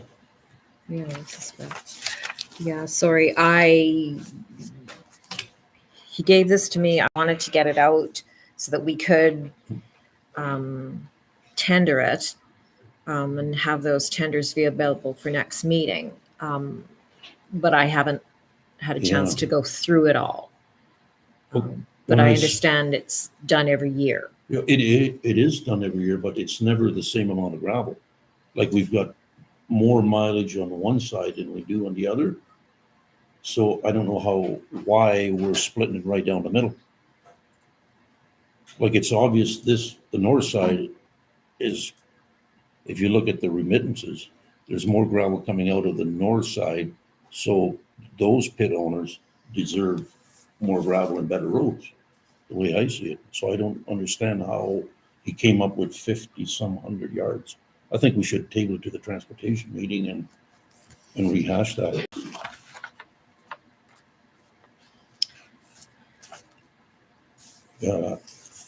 We can, in our budget, we can go with the dollar amount, but the yardage will then dictate.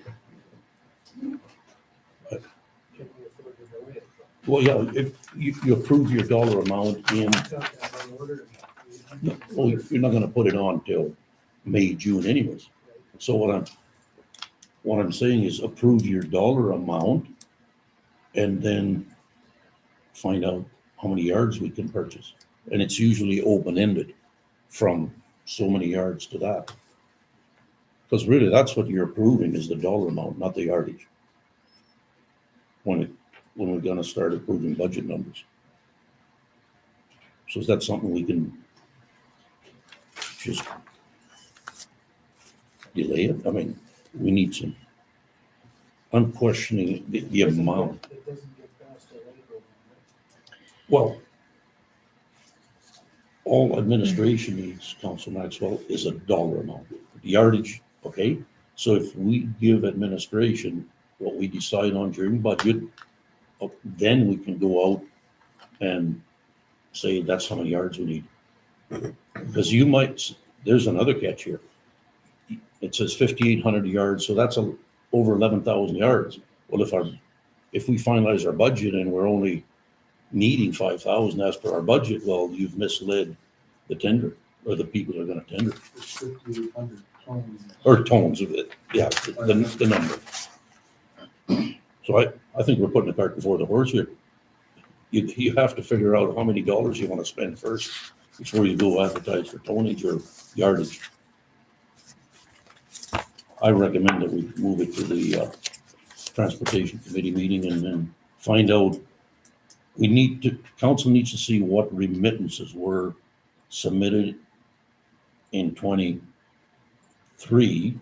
Then what you do, if 90% of it came from one ward, well, it's only obvious you want to put that money, the gravel, back into those wards.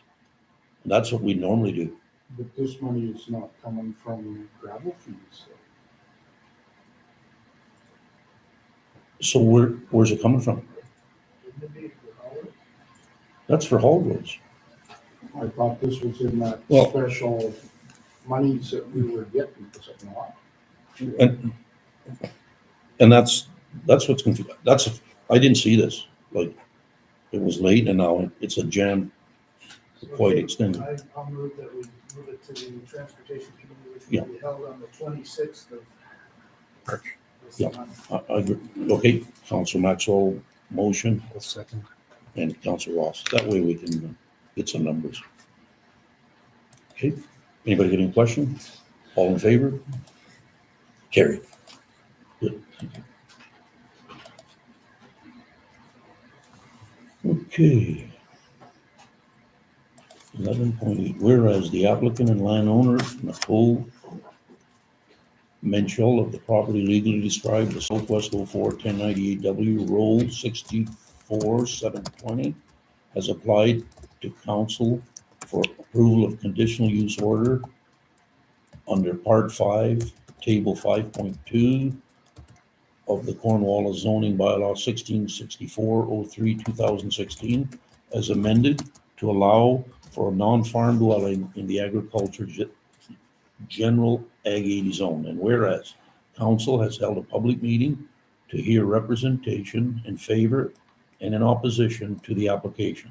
And whereas the proposal of the application will be compatible into the general nature of the surrounding area, will not be detrimental to the health and general welfare of people living and working in the surrounding area, or negatively affect other properties or potential development in the surrounding area, and is generally consistent with the applicable provisions of the development plan bylaw and zoning bylaw and secondary plan bylaw. Therefore, be it resolved that after careful consideration of the application and the representation made for the against, council hereby approves conditional use order CU 00124C with no conditions.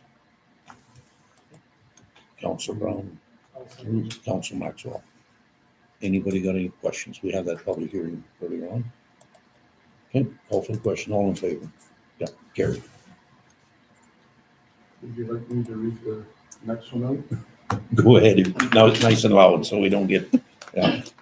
Whereas the applicant and landowner Nicole Minchell of the property legally described as Southwest 41019 roll number 64720 are in Cornwallis and advised council to vary the application of zoning bylaw number 1664-03-2016 as amended under Part 5, Table 5-2 in order to reduce the site area of agriculture activities general in the ag zone, ag 80 zone from 80 acres to 75 acres. And whereas council held a public hearing to hear representation in favor and in opposition to the application. And whereas the council is satisfied that varying the application of the zoning bylaw with regard to the affected property. 1, will be compatible with the general nature of the surrounding area. 2, will not be detrimental to the health or general welfare of people living or working in the surrounding area, or negatively affect other properties or potential development in the surrounding area. 3, is the minimum modification of the zoning bylaw required to relieve the injurious effect of the zoning bylaw on the applicant's property. And 4, is generally consistent with the applicable provisions of the development plan bylaw, the zoning bylaw, and any secondary plan bylaw.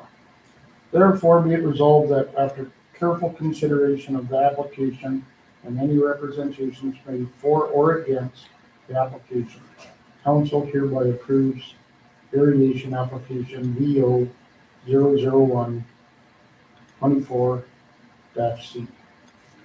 Have Councilor Maxwell. Got any questions or comments? No? Anybody else? No? Just got a question. Like, this is the public hearing we had earlier, right? So what are we gonna do with this? I forgot to ask you before, the subdivision. Does the fee apply here, or, like, we got a bylaw in place, so the way it's written, we have to charge the $2,500 thing? But we never have. That's the thing. It's not in the motion, We've so. already approved the actual subdivision Subdivision, application this is for the this. very, We've I already forgot approved that. this, Yeah. and we just approved another subdivision Yeah, okay. Um, I didn't see it in here. I thought- earlier. And last time you said that you did not do the Yeah. farm dwelling. So I can't put that in there Yeah, if no, you've been this is the consistently, variation, yeah. yeah. My mistake, yeah. Okay, I'll call for the question. All in favor? Carry. That was that one that we questioned. Okay.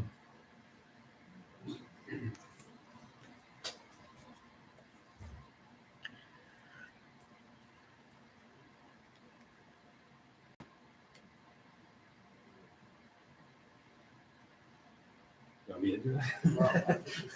Yep, go ahead.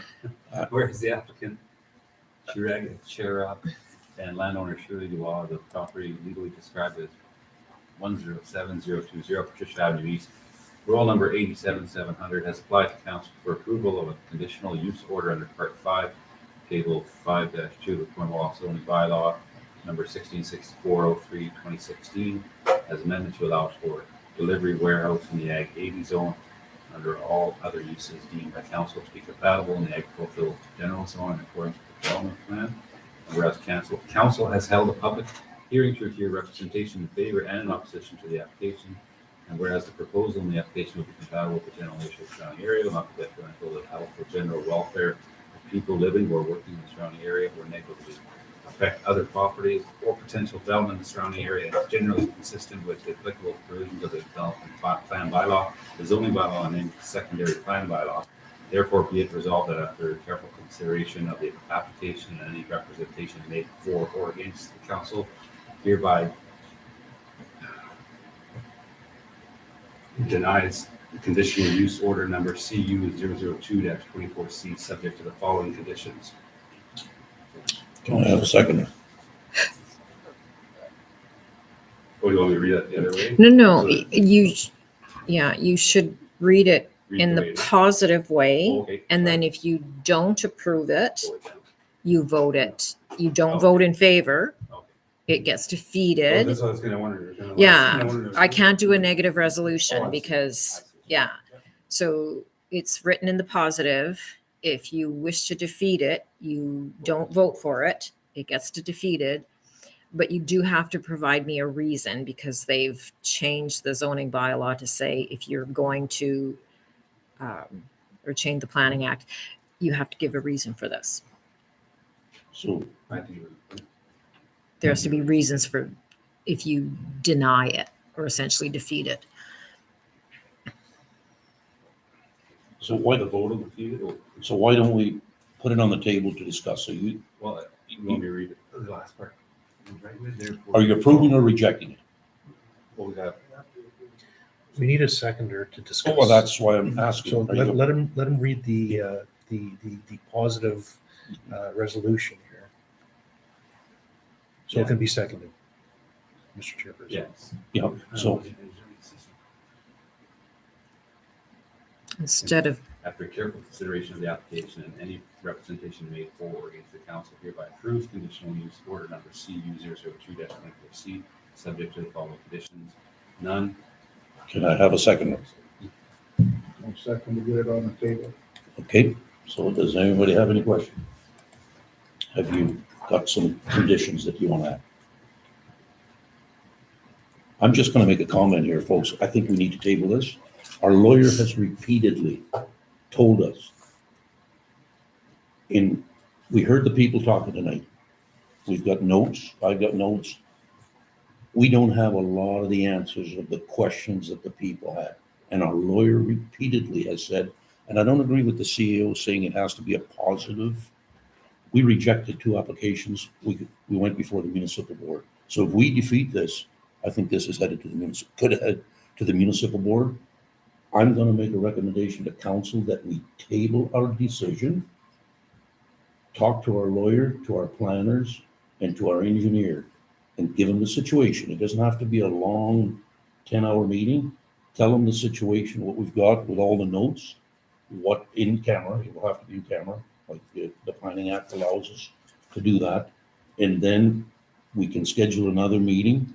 Then we can either approve it, reject it. If we approve it, you can put conditions on there, but we need help in this. I can't make a decision. We need help, professional help. Like to approve something with no conditions, it clearly shows we haven't done our homework after the people have told us tonight the concerns they have. And there was some legitimate concerns that I'm going to recommend that we table it and reach out to our municipal lawyer, because this is no different than the Russell Ready Mix subdivision and Russell Ready Mix pit and the Tycan, where people objected and council rejected both applications. And- Mr. Chairperson, there's a lot of moving parts to Yeah, this, and what do you want? I think we do need to Yeah, get some I advice. agree. So Withdraw the motion. withdraw the motion. And do you want a motion now to obtain legal consultation for the CAO to set up a meeting with council, and we can put them on Zoom like we have in the past, and he'll guide us through in a very delicate situation with that in camera. Then we come out of camera, then we can make our decision. We can put it on the agenda. That's what I recommend. I mean, is everybody okay with that? I mean, we just can't leave I it. think we had enough negative comments on it that I think we can make a pretty educated decision. It just isn't acceptable to the residents of there. It's I a- think it's time to I hear you there, Councilor Maxwell, but if it goes to the, I'll have it. Well, we It has to don't. be compatible with the nature Yeah. of the zone. I would let the resolution stand and vote on it. And vote and take your chances? Well, we can give a reason why, it is we're approving it. If it was a defeated Yeah. motion, we could say that we. Here are the reasons. Because of, we're not convinced that it isn't gonna expand huge, that will lay a detriment to the area. Well, it's not following like we put up, industrial part of it, there's all kinds of industrial places that these things belong, and that's not one. So And it's only that's half where a it mile should be. from another one. Yeah, it should be closer to the proper area where it belongs. Well, when he says it's, anywhere from a 15 cubic meter van to a semi, and he's not even sure on a day-to-day basis, he's gonna get anywhere from 2 to 3 or 6 to 7 skids per day, operating from 8 till 10 at night.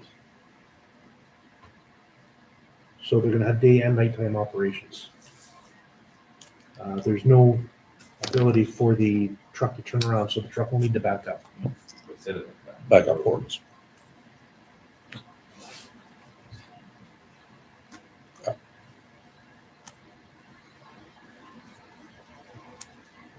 The fact that So how do you want to word that? if on you, there then? if it goes to appeal, the amount of dollars we spent on 2 hearings, well worth dollars, I'll say. Are we gonna get into the same situation here?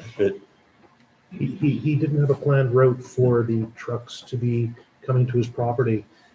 So they could be coming off of the access road onto Third Avenue, right into his property, or they could be coming all the way along Patricia Avenue. So in front of everybody's house.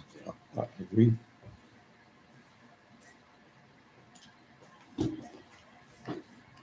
So it's your motion. You want to approve it and vote on it and reject it? Yeah. Because if you approve it, then she'll need conditions.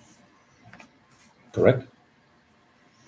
Subject to the following conditions is what the resolution, so if it's a positive motion, you have to now put conditions on there. If you reject it, you don't need to put anything. But if you reject it, I just want to inform council, I think we're open to another municipal use perhaps. I see that. Yeah, There's way too much against that. It's not following our septic plan, it's not following. It's not. How do you want to vote that? Don't you do that as no condition, you want to vote on?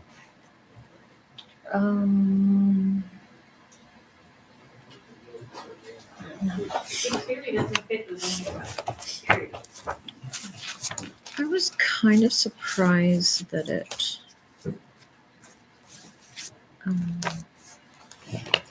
That the development officer Well- actually. Okay, here's what that's what's gonna bite us here, or could bite us. Here's what he put. And I didn't like that comment. In his opinion, Mhm. I got it right here.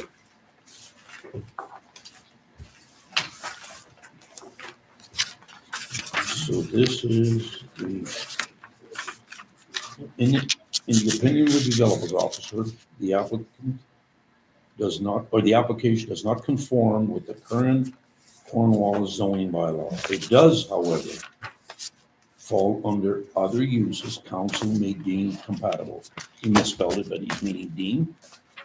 This is what doesn't sit with me well. In my opinion, I do not see this application having a cause for concern, as the increase in traffic should be minimal.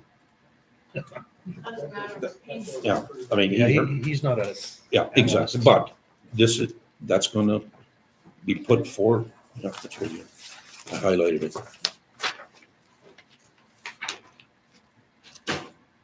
Yeah, but against, against zoning, it's part of against, bylaws, yeah.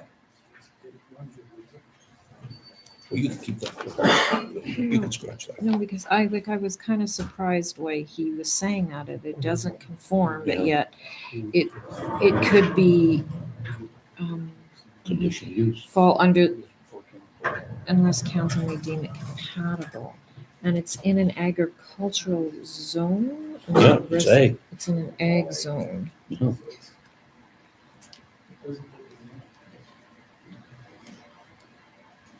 But the only So is thing, there ever an opportunity for us to ask a question about? No. just because- Yeah. the only thing is the motion says we approve. Exactly. And before we, any other resolutions would say approve or reject. Reject. And that's what I That's said. not how it's written. No, I can we have change that. rejected two. Well, For sure. Russell Ready Mix and, But Pike End. when you reject, at least you would be able to give that reason. Not be in the zoning, meeting the zoning bylaw, concerns of Safety, traffic, safety. children, horses, Being a bus road, agriculture. it's just not compatible in that area. But we've got what we have in front of us, so we either The potential growth rescind it. of that place. of that business. I can amend the resolution. It's just, yeah, it's just tomato, like, it's there. So if I would have put / rejects, then you could reject it. If you For the reject- following reasons. Yes, if you reject it, you have to give the reasons. If you approve it and you vote it down, I'm just concerned about the consequences if they file For the an appeal. following, for the following reasons.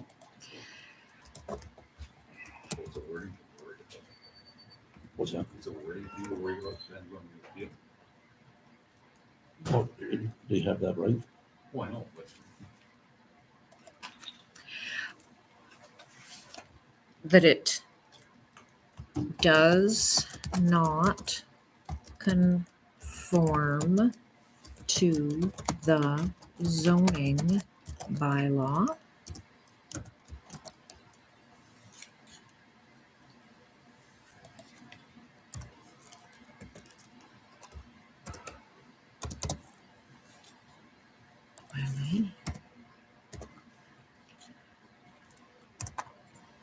I do have to remove this piece in here then.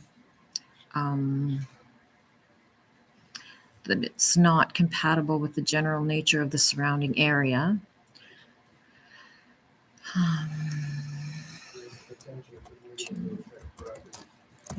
I still think Is not.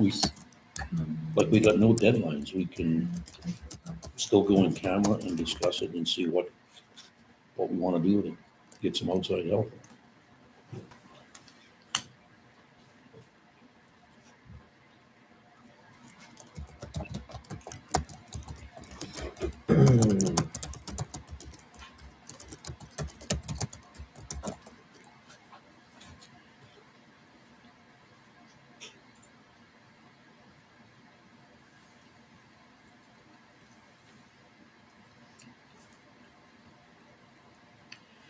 While you Hall want- is typing here, is the wording even will not be detrimental to the health and general welfare of the people living there. So if you're moving it and approving and voting it down, Well, yeah, I'm gonna remove that piece. oh, you're gonna make. Yeah. So did you want me to say that it would be detrimental to the welfare, increased traffic will be detrimental to the general welfare of people living and working in the surrounding area? Yeah, there's lots of. With the mover, so. Just tell her what you want in the motion. Seniors.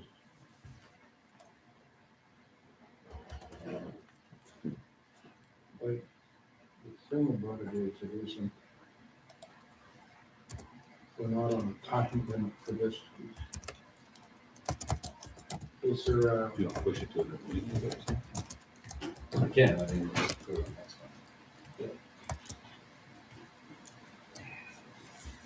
if we're in, so undecided on what we kind of want to put in there? Yeah. The uncertainty of him possibly challenging us. I can't see exactly. I know, but we've been You working. got Amazon behind them.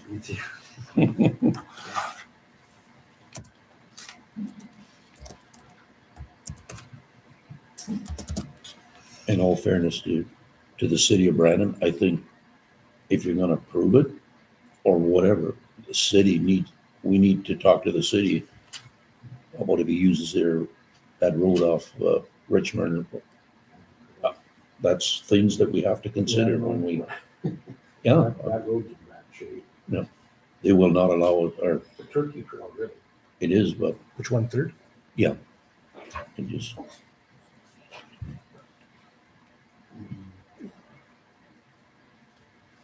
So Table that, you right, so at a time. I don't know what we're doing. You're the mover, so. It went full circle from We'll table. table it. Okay. Council decided to table their decision. So Shane and Hold the motion. Councillor Johan, Councillor Bob Brown, do we table it? Yes. Or I can pull it, whatever you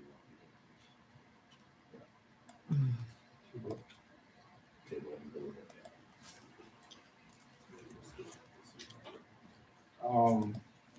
Do you want to add that we would like some expertise on kind of. No. In the motion, or have another motion say that we'd like to get our lawyer to advise? Yeah, I think if we table it, that's sufficient, and Yeah. we do have that ability Yeah, to to phone. go right? in camera for that.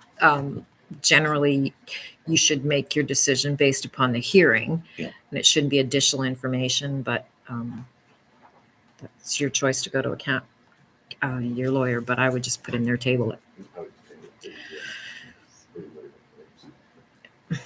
Okay, so we got a motion to table it. Councilor Brown seconded. And then it also does give you some additional time, like Yeah. you said in the beginning, to think about what we Yeah. heard today. We all have notes.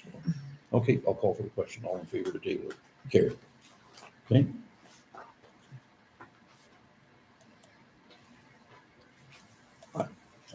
I think the same thing on the other one.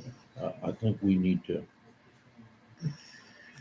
with Dennis Grantham. Oh, yeah, Yeah, that sewage thing is definitely something that I think we need help. I'm gonna ask for a motion to table that one too, if somebody wants to make that motion to gather more information. Counselor Maxwell, Counselor Grohan seconds to table the next one as well. And what I did find confusing about that is because the notice basically says for an expansion, but there is no expansion. Well, we need clarification. So, yeah, so I'm a little, Yeah, well, there's a couple of things on there. First of all, the old deal was anything 15 over required a license for it. Those are the 1981 regulations or something like that? We need to get But- them updated to see what exactly we need. Is that Well- us that does that, or is that him who goes through Manitoba Conservation and does that? Manitoba Environment does licenses, like it's up to the applicant to provide us that. And the development officer said that it had been approved, subject to 10,000 liters, but we don't know how, we have no idea how much. Yeah, they were opposed to it. And they weren't opposed to it. No, it just said they require a Yeah. license if it's beyond so much. 10,000. But we don't know, I have no idea how much they produce. No, it's not our job to do that. That's up So- to his engineer to go obtain that information. Yeah, Yeah. I mean, definitely we could have put a condition in there that he provide us approval from water stewardship for the waste management. Mm-hmm. Yeah. I think once we get everything together and we meet. Okay, They've already moved it, so you got. yeah, we'll call for the question. All in favor? Carried. Is that Okay. inquiries for here or in there? Number 14 says inquiries. Is that for you guys to make inquiries? Okay. So you're gonna go in camera and then inquiries, and so there's no opportunity for any of the rest of us to have any conversation? No, Okay. with each other, yeah. We're just, Well, I don't wanna complain, I have a couple of other, you'll have to wait till after the meeting. We're just waiting for our counselor to. Okay. 11, Maybe register for a delegation. Or you can send an email at any time. Regarding this particular one, well, no, because your no, opportunity, not about this. okay, not about this. This is, I'll just tell you. Okay, what- so if it's something else, then yes. Maybe you guys know the answer. Can councilors legally make a decision that contravenes an environmental recommendation? I don't believe you can. The province supersedes us. Right, so I'm kind of wondering if this isn't, moved at this point until. If I may, and I know it's not. okay, we're back in the Yeah. normal council session, 11.9. We've got a resolution in front of us, but it's whatever somebody wants to Oh, yeah. read it out aloud. Yeah. I don't know what you, so I've got a list, whoever wants to move any of those. You could do any of the above, or you could do nothing. Well, why, I'll just read one line just to get it on the table. Whereas council has received a letter of complaint regarding meeting attire. That the CEO pre-draft a draft council code, a council dress code policy. That's the motion. If somebody wants to move it, be my guest. If not, we'll just. If there's no action.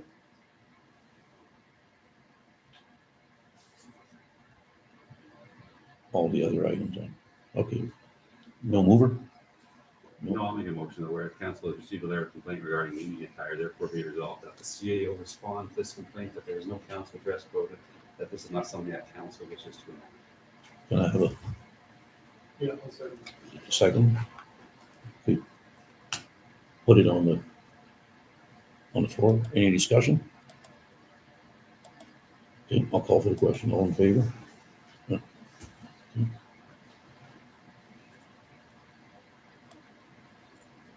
Okay.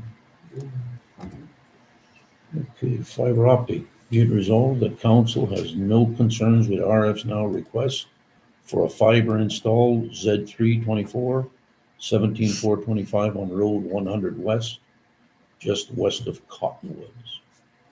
Can I have a mover? Councillor Rohan, seconder? Oh, sorry, Councillor Maxwell? Any question? That's in your neck of the woods, Aaron. Yep, okay. Call for the question, all in favor? Can I have I don't know how much longer will be, a motion to extend the meeting? I'll make that motion. Councillor Brown? Extend it half an hour. Yeah, but extend the meeting by 30 minutes. We don't want to run out of time. Okay. Yeah, second, yeah, Councillor Rohan, all in favor? Okay. Okay. Now we have a motion. Do we want to deal with 13.1? Deal with 13.1. Deal with 13.1. Oh, yeah, okay, yeah, we'll jump over. Yeah, Yeah, like I have no motion for that one Yeah. because I don't know what the cost is. Gotcha. Yeah, but he did ask that it be put on the agenda, so I wanted to put it on there. I did question if it's a municipal cemetery or not. And I we believe, pay for the cost. I think all the I don't know if they're municipal owned, but we pay for the grass cutting and all that for most of them. What's that? Yep, there's a,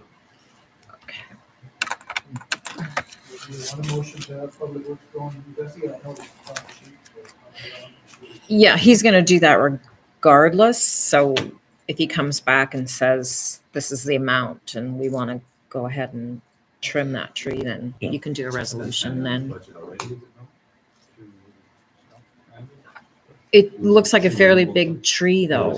Yeah, yeah, he phoned me and I said to To pay around come into the $60 office and put the request in writing. I know, it's crazy. It's a big one. Yeah, so that's why, They're concerned the wind's gonna grab it and then wipe out the fence, and that's why, Right. so that's why they kind of. yeah, so he's gonna make sure that it's dead. Okay. Motion to hand it to Public Works. I've already talked to Public Works Yeah, about it, so I just okay. want to let you know that it's on there because he asked to have it on the Okay. agenda. And once we We'll, know how much it costs, then I'll bring it back. we'll go to inquiries. There's no action here. Anybody got any inquiry? A notice of motion? Okay, now we'll go back up to sporting class. A motion to go, be it resolved that in accordance with the Municipal Act 152, council be hereby close the meeting to the public and move into camera at 9:40 PM to discuss a a matter that is preliminary stages and respecting with the discussion in public could prejudice the municipality's ability to carry out its activities and negotiations. I just list them, Yeah. so Yeah. that one is not It's really one of them. okay, and therefore be it resolved that council agreed to keep in confidence all matters discussed at the closed session. I'll have a motion or mover. Councillor Maxwell. I have a seconder, Councillor Rohan. I'll call for the question. All in favor? We'll go in camera. Okay, we'll just go to the next door. Come back. Okay.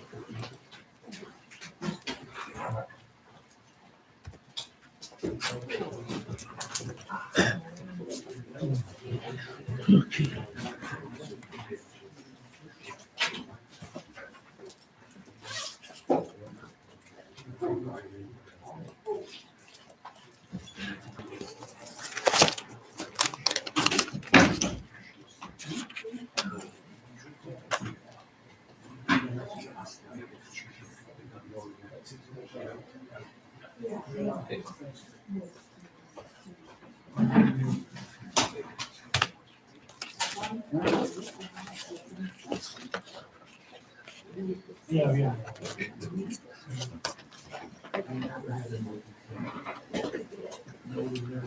Don't confusing.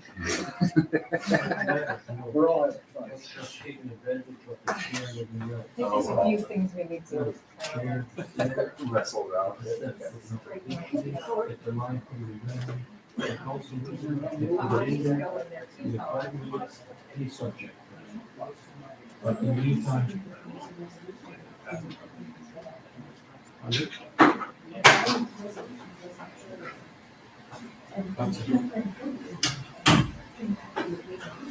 There's enough against the now Amazon, whatever, just have it put in the proper book, but it's constrained to what you put in.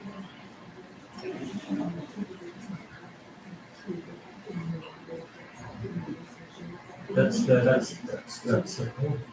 Because if there's something came to discuss the same things, you just approve it, you know, and then just don't support, so that's, and then the next resolution. Yeah. Yeah, but then.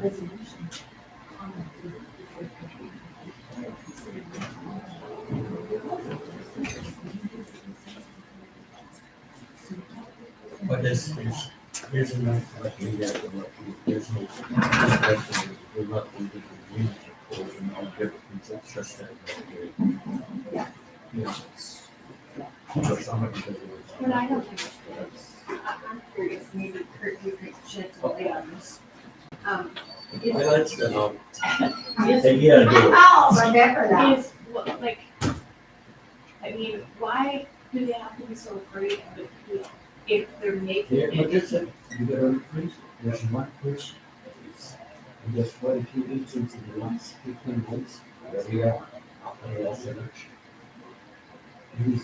That's wrong, Kurt, because what is before. The gravel appeal was old housing. Yeah, no, but it doesn't matter, like, you make a decision. You know, you gotta make a decision and get it, like, But same, the question is if it's in the zoning bylaws, that's the point. then why do we have to worry? Make the decision. That's the point. And, but then, you know, you sort of, people are all over the place. I mean, there's the zoning bylaw, there's the traffic, there's the school bus route, there's the trucks going in and out, what's going on? Roads. So did they table it because they don't know how to write the resolution? I have no idea. You could ask. Because he Part of said- the problem is that when you reject these, people can appeal them regardless. But you also gotta look at the different things, like the applicant hasn't decided yet, I don't think he has bought the property. No, it's part of the conditional It's part of the, agreement. that's part of the thing, but, He's so, not going to go with his no, That was very yeah, clear. He said we want the. and the extra, Yeah. and what would help CRM, we have the industrial park on Highway Road, and you have the dog parks. Yeah. That have lots of room, you know, something like that, rent. Well, you want the storage for Yeah. 2 hours, You basically. don't rent your cubicle there, I mean, this is sort of a cheap way. And then the other, if you conditionally approve this, you know, the next thing you go out, like, you know, brown hole, pick a new parcel, whatever, conditional approval. I mean, it'll be big enough over there, I mean, that, but even, Yeah, because you guys already did that once, too. well, I know, so, That subdivision got put through North of me and none of us even got notices except for. Morgan. that's everything that. No, I know, but I mean, Yeah, this, no, I this don't shit get happens. from it, yeah. I'm actually going to make, I've been concerned about, and that's what I was going to maybe also got notice. The notice that I received was also, was not transparent. It was like 42, trying to find out what bylaw we were talking about. And we didn't even get to the bylaw. It was one, the one bylaw was one of 96 pages. And so what my comment is that if you're going to put out something like that, you're actually being transparent and wanting everything, then you have to be correct. The problem is with the RMQ, I had a problem for a long time, but it doesn't matter, there's so much work, whatever. You update all those bylaws, there's still bylaws on there, from 2020. whatever. And they should be relevant, it should be updated every election, okay? But then, on top of everything else, what we have to do is it's just not the time. Well, it should be You the time. cannot be afraid of due process. No. If you're afraid of due process, you That's- have a problem. No, I know that. But I'm saying, though, when you have somebody there, that doesn't. I'm glad I'm on this side. No, if you have somebody there that does not support you, you're requesting, but there were, in my opinion, there were enough, people on council previously, to support the CEO, you need an extra person. No, I don't need, you don't have that next. So that's where a lot of the problems were created, because the extra person, they're gonna do a lot of stuff, like many of the things. Now they're tripping over each other and they can't seem to get the information on the website properly.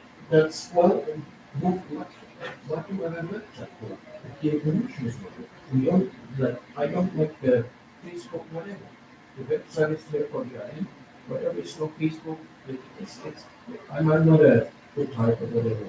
But it only takes a couple of minutes to put something on there, that council meeting, transportation meeting, yeah, whatever. Kurt, wouldn't you agree that the lack of transparency is creating a sense of distrust? Of course. And so if council wants to repair, like, the citizens are, it's like the whole Trudeau thing. They're all in an uproar and everybody's getting worked up. Everybody's tuning in because they don't like what's happening. Well, because there's no information. Why aren't we putting the information out?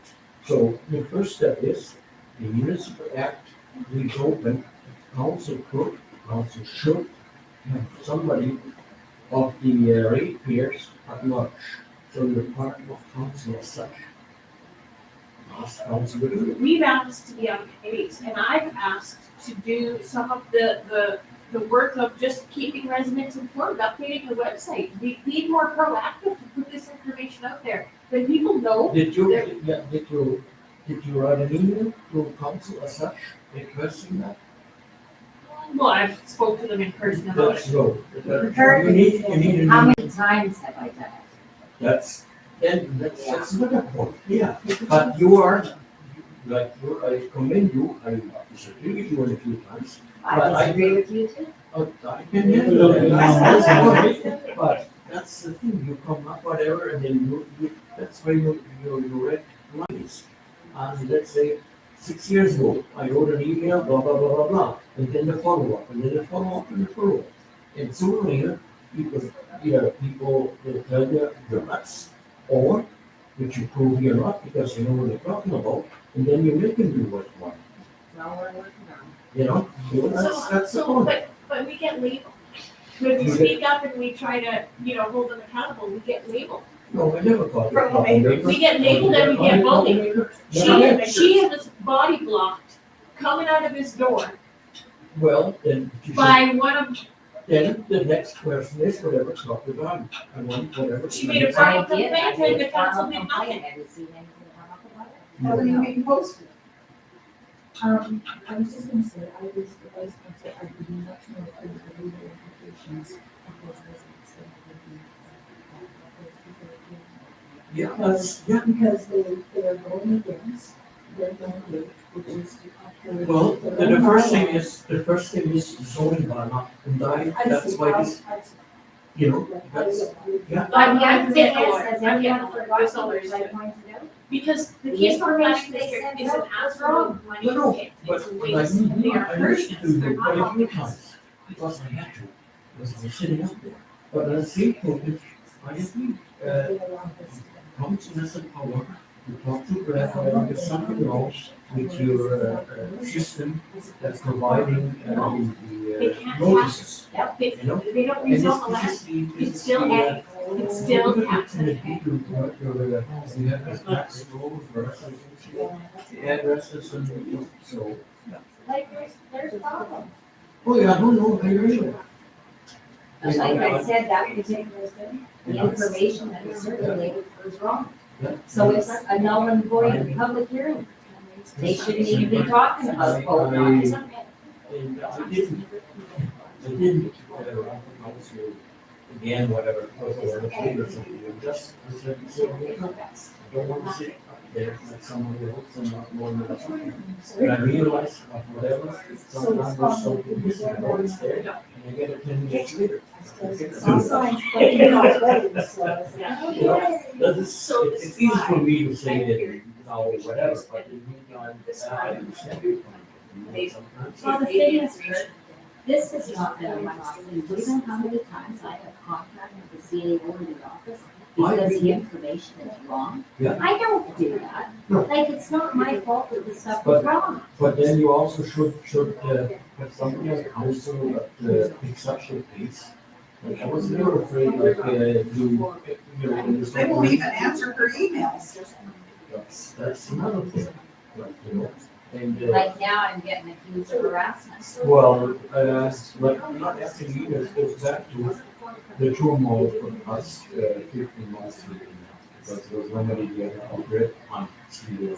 And she has a hard time digging through whatever was previous. No, no, I totally get Yeah, I was that. thinking And you honestly, registered. I just say, like, Why why did they get you a copy? She tries, Turn she it over. tries to keep them straight. Yeah. One person should. But anyways. No, I- That's a different picture.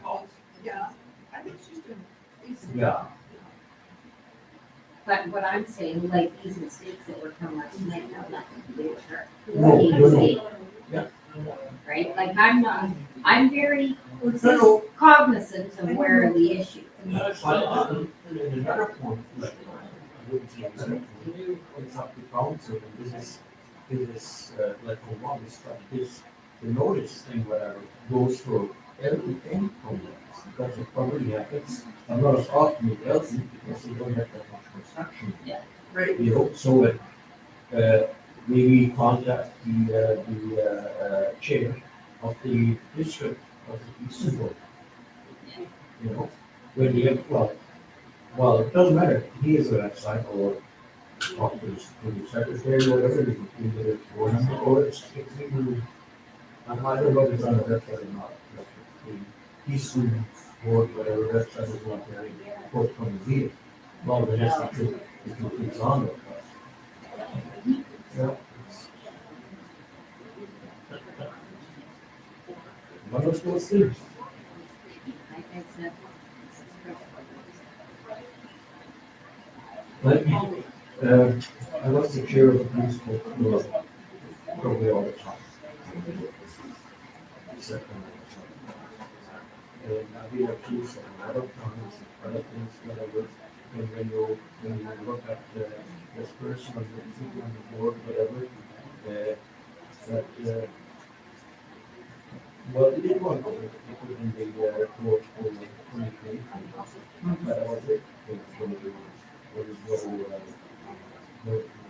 no meetings, there's no agenda, no any other things. And that's what, there's some missing. Well, But honestly, most of the they- time when you look at the previous one, they're all on there, because like, Neil, Donna, you gotta put them on. Or Donna, all I did it was, well, I'm a different guy, and I'll do that. Well, like I said, Jordan absolutely just didn't want to do that. Well, yeah, well, it's, and when you look, when you find the people, and the first thing I did in the Jordan, down there, was where he worked before. The same with the guy that gives him a hand with the financial planning. Oh, Gary. Yeah, like he sort of, like from somewhere, like from somewhere different, he needs to put information. And I went to a couple, at least one, meeting regarding the budget, whatever. And it was either his way or no. And I know from different budgets that I sat on, whatever, it's on a different way. And I know it was stuff, but I just see them there, so. And the people up there, some of them, well, the three new guys. Well, one old guy should know, but he doesn't really yet. But whenever, I'm not picking at something, but one way or another, whenever something comes up there, like you see something else with me, if I'm a chair of something, whatever, I got go over the agenda, at least one day before, so I know what I'm talking about. Well, it's in there. Well, I will say though too, that once Jordan came here, and now it's been the same always, she hasn't got. But a lot of these, meeting agendas and stuff only get put up 48 hours ahead. That's that sort of, I disagree with, and I don't know what the timing manner is, but that's, see, that's true. And in my opinion, Well, they've been asking. Yeah, but if you don't know what it is, please go there, please, wait, and, you know, don't wait till Monday, what's wrong with Thursday afternoon? Well, and I guess this is my point too. It's like I keep saying, minimum requirement and doing better, right? Like the whole thing is that, like Terry and Shane, they sat here and they ran on transparency and accountability. Indemnities disappeared after Jordan got here. You know, it's the indemnities on the thing tonight, but I told you, if indemnities come in and ask to see the indemnities, Yeah. you know how much they dropped? Naturally now that they're back on the thing. But it's still not what was proposed by somebody running. Yeah. And the biggest thing I got from is when we went from 6 councils to 4, and the pension said, oh yeah, we're gonna bring it all the way down. It's not, true hypothetically, we're cutting out about 2 councils, about 20,000 bucks a year. But it didn't, because for whatever reason, it went up. It was the same amount, you know? No, I don't disagree. And then the other thing is too, honestly, I think. In my opinion, we're not on the plea, there's a lot of pressure on the us, whatever it is, as such, but for some, like the extra meetings for checking roads and whatever, should be included in the.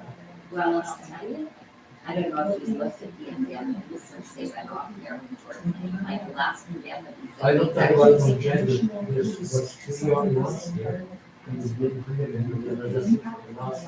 Yeah.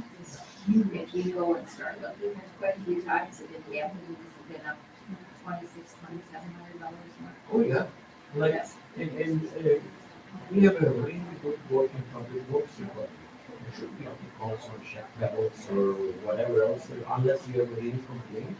And if you tell me whatever, let's give me something. Well, I don't think month after month.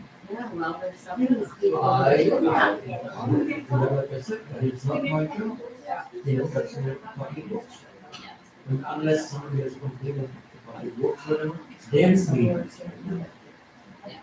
You know? And I know there's one particular, well, it's not the council, that's we live in the farthest corner of council, of course. Yeah. And we have it or whatever, and he had it, but we have some stupid bylaws, some of them go to whatever you want. $50 per hour. Then you buy on the.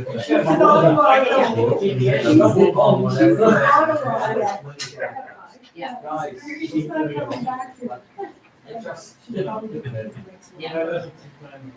no, So but at the same token, like, coming to meetings and showing up and pushing the buttons, whatever, if somebody, and if, in my opinion, is really good at following up and doesn't take everything for granted, every once in a while, it's coming from others. So,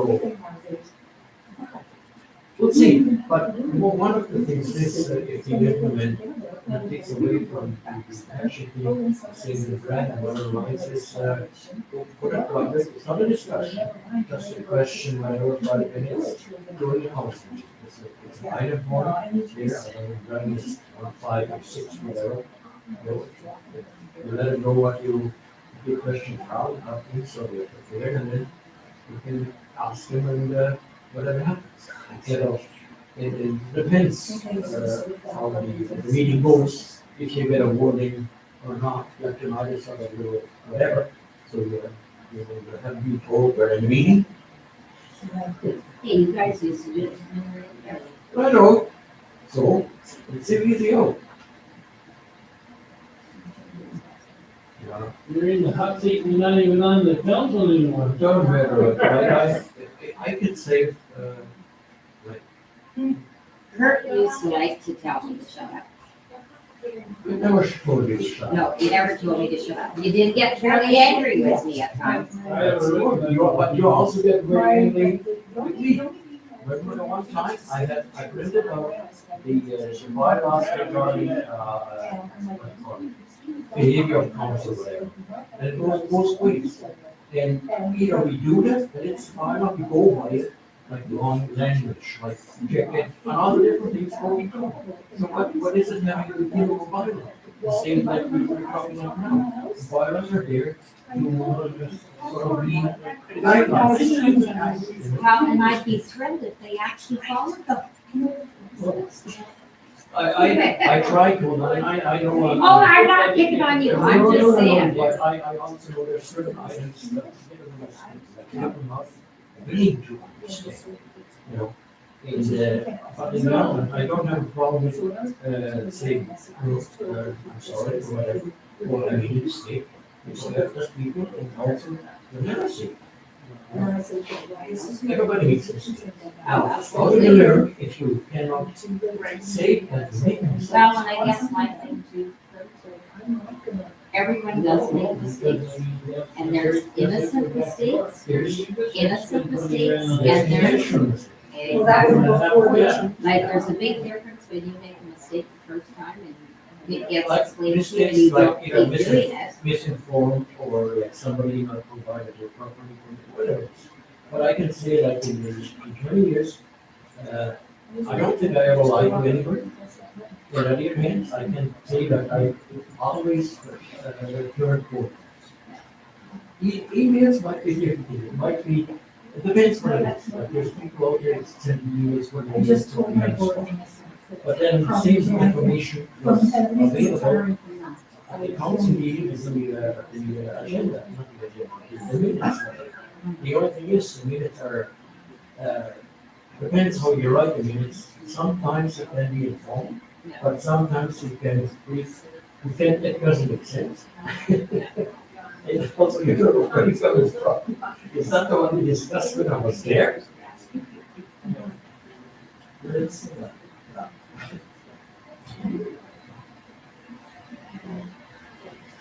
what are you waiting for? We're all done. Yeah, we're all done. You don't have to finish it. Well, it is good. But it's. Well, it wasn't that there when you skipped it. So, see you in the morning. And so. Yes, I will be there. So you're bringing that out once he's mobile or anything else? Well, he's gotta be in there for, well, till he can. Oh, no, like he's got pneumonia, they're not sure, he hasn't picked up a staph infection. So they have changed his antibiotics and acids and stuff. Drop the air. He's not gonna end up in some physical therapy to make sure he can actually, you know, be mobile. Yeah, I wouldn't really. It's probably gonna be, it'll be at least 3 No, weeks. I live You've on the never knocked on my ground. door. I would have voted for you. Did you get it? Huh? Huh? I missed some on that side because I had to, well, so. Oh, yeah, yeah. I was gonna vote for you, but I'm on the wrong side of the. Well, you didn't come see me, because I didn't even know I was supposed to perform. So But you can't vote either. You'd be on the wrong side. You're not under that. We're under That's the other. Even though my kids went there. That's Well, I know, so say the Gloria, other even though she thing goes is to Child, which three is different Brandon. school divisions. People from when I first started. We're out. Trying to figure out the word now. There was something that 7 outcomes. Yeah. There were 2 for that division. I was like, so I was calling every other in office, and you know, Yeah. I was allowed to put signs and, you know, and it's like, and then I called the base and they said no. And then the basic commander called the senior elections official and said that he needed us to remove his signs. But you can't decide the base. Good looks side, mine good Yeah, looks side. no. Mine Except was one one- is in the driveway. Yeah. Nope, Just get on in. yeah, because I didn't have, the only sign of us was, well, goods. And my son, but I didn't have. People intentionally want to look at myself. Well, that's the Really? other things, yeah. Especially when I'm after. Oh, yeah, you're supposed to pick up those signs right away. No, no, Well, yeah, but we that's- have, we have. that don't matter. It was the, like, Oh, they really, had man? the ditch, and this sign, picked my sign, stole from my sign. So when they, Tore all them down and threw them in the ditch, and I went around, put them all back. when the tax bill comes out, it has a little Bible that PRN, and it lists your tax rate for the individual school divisions, you know, people from Columbia. How come my neighbor over there is paying $500 and it costs me $1,000? Because you were in a different school. What do I know? So is where you live, that's Brandon, considered Brandon? Really? I would have thought that would have been Douglas. No, That's one, the other side of Brown Road. So, Okay. I've been here since 1992. in Charlotte. I used to live in Shady.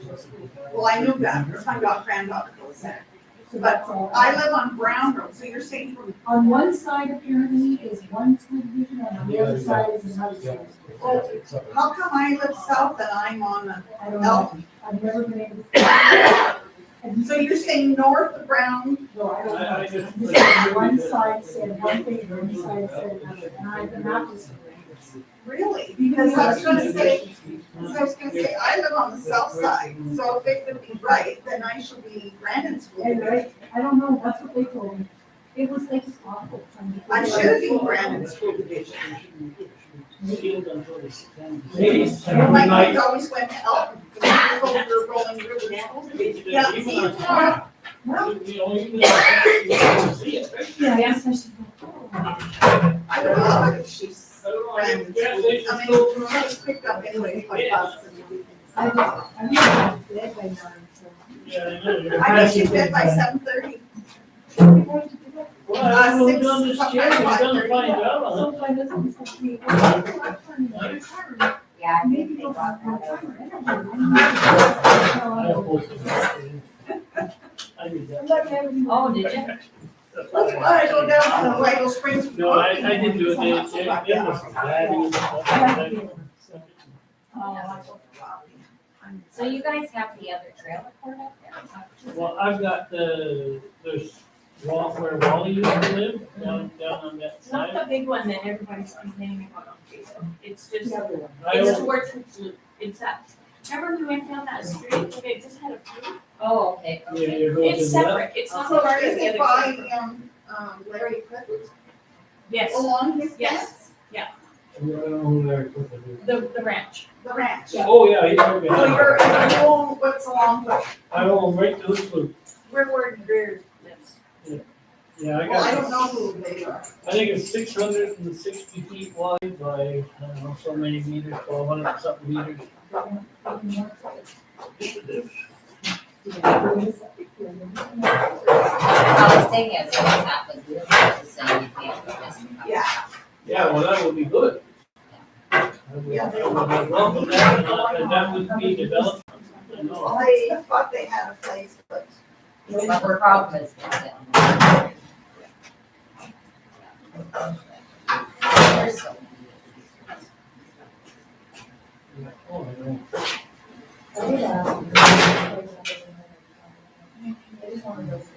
Oh, Well, the Reeve there, he said when he gets in, we were gonna have a water system. Well, they think they've got a line house in there. That's been the big issue. Land. Yeah, yeah, I think it is a big, Well, put it But this they'd way, approached some people and they weren't interested in selling, and then one place that did ask for the ground was appropriate. Right, so there's all kinds of regulations and then one was wants, there's gonna be constantly housing issues or running off pipe. So it's like. Oh, yes, there is, yes. well, then it increases the cost.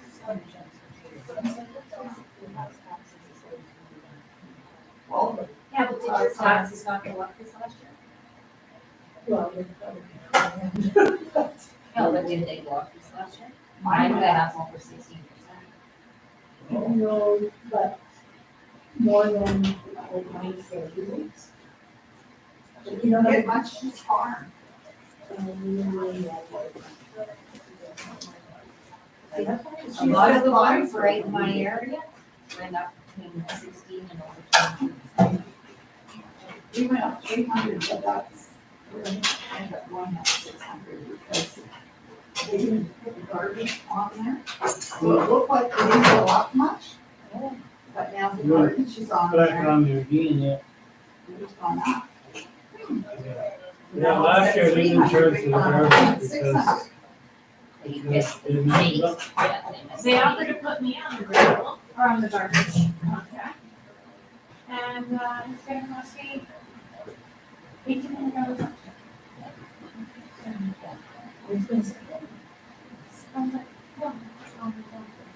But they didn't understand, like, when they were discussing increases in the taxes or whatever, they didn't understand that we had been a reassessment here. And the CAO that we had on that Jordan Road, I had convinced that even putting up the mill rate at one point, basically, well, it's 100%. I mean, it's basically everyone's taxes are going to be about the same. They're going to have an increase. Well, then there was all the things like me. Like over 16%. See, and the things in shit shape, it's sitting there because they refuse to do anything with taxes for how long, and now they're sitting on that shit, we gotta catch up. Well, but here's the other thing that happened. When I started varying all property taxes, because they keep Jordan's out there, and told us that there wasn't really much for property tax increases. And don't get me wrong, I don't, like, yes, you have to have increases in property taxes, right? I'm not saying you don't, but there's a big difference between having incremental increases from 5% increases than 16 to 20%. Right? And so the thing is, then I started looking, and lo and behold, some of the properties, one of them in particular that's very close to me, is only paying a few dollars more than what I am on my property. Now, and there's quite a few discrepancies like that. And that was when I got nailed here at the door by one of the guys. Property taxes.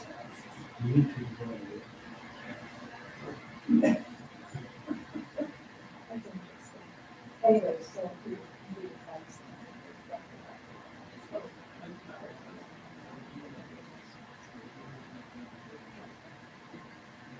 There should be security up there. If you're gonna be incidents like that, yes. You know? And I asked for that.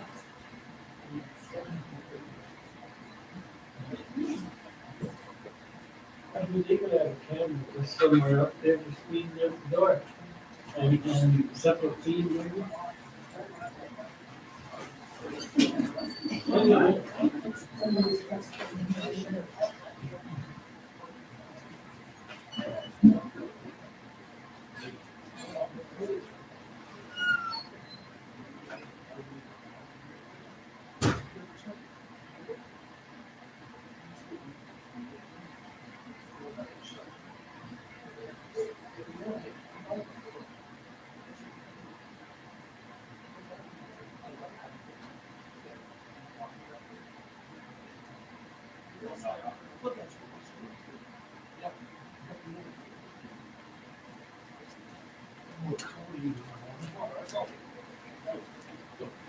You'll call me in the morning? What time is it?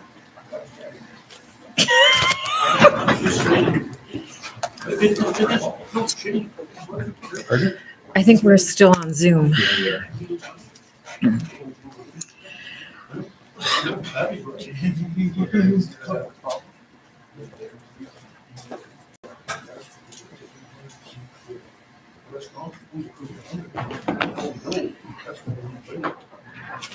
So you have to let me know if you want to move a resolution or not.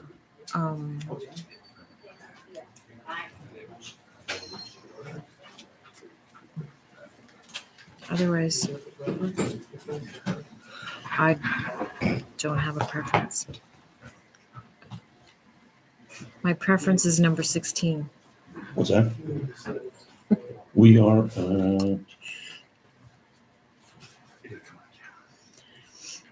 Oh yeah, I've got my camera.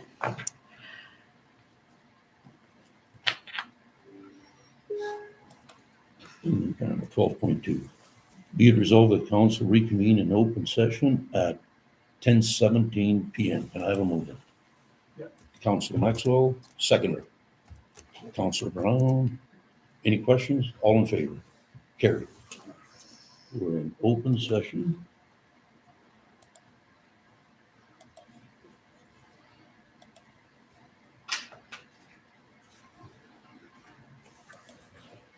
Okay, I'll read the motion and we can discuss it. Be it resolved that council accept the email correspondence from People First HR Services confirming that the CEO recruitment contract has been placed on hold until resolution of the Code of Conduct Bylaw 1693 complaints. There's the motion. Somebody wants to move it? I'll move it. Councilor Maxwell? Any seconder? Second, okay. Councilor Drohan? Got any comments there, Councilor? So we're gonna go forward with the two that ask for something more specific in writing. Yeah, we're gonna ask them why and who, like, who made the decision to put this thing on hold is the question I have for the public. I mean, we need to find out why is it on hold? Why are they not pursuing? At the end of the day, that's what we're. Anybody else got a question?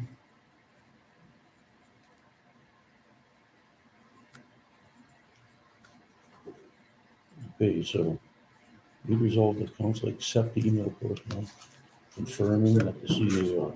Do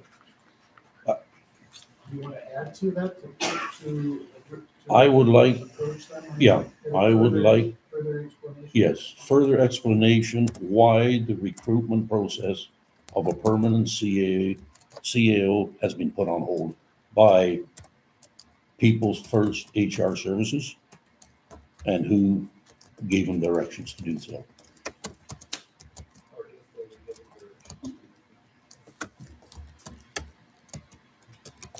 So you'll add that into the motion? I'm trying to, but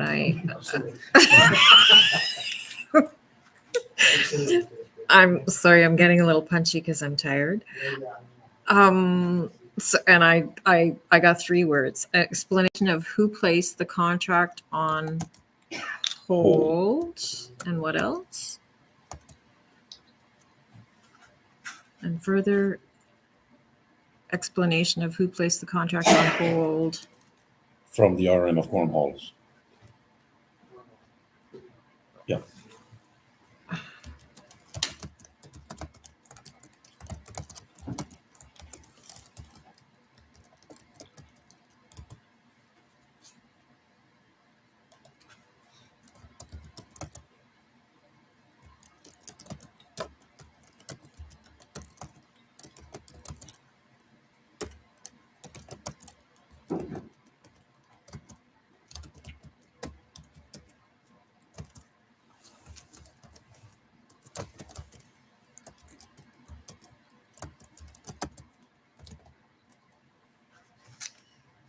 Refresh.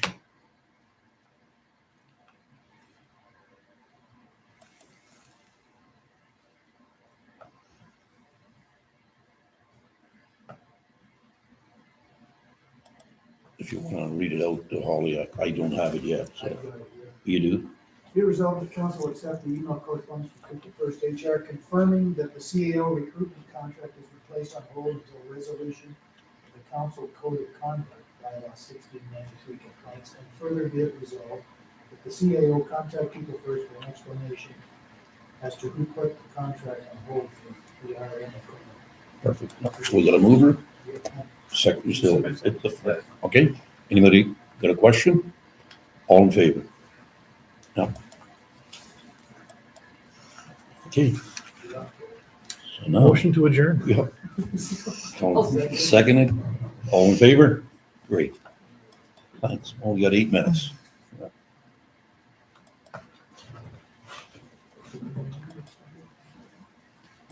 No, but I can, only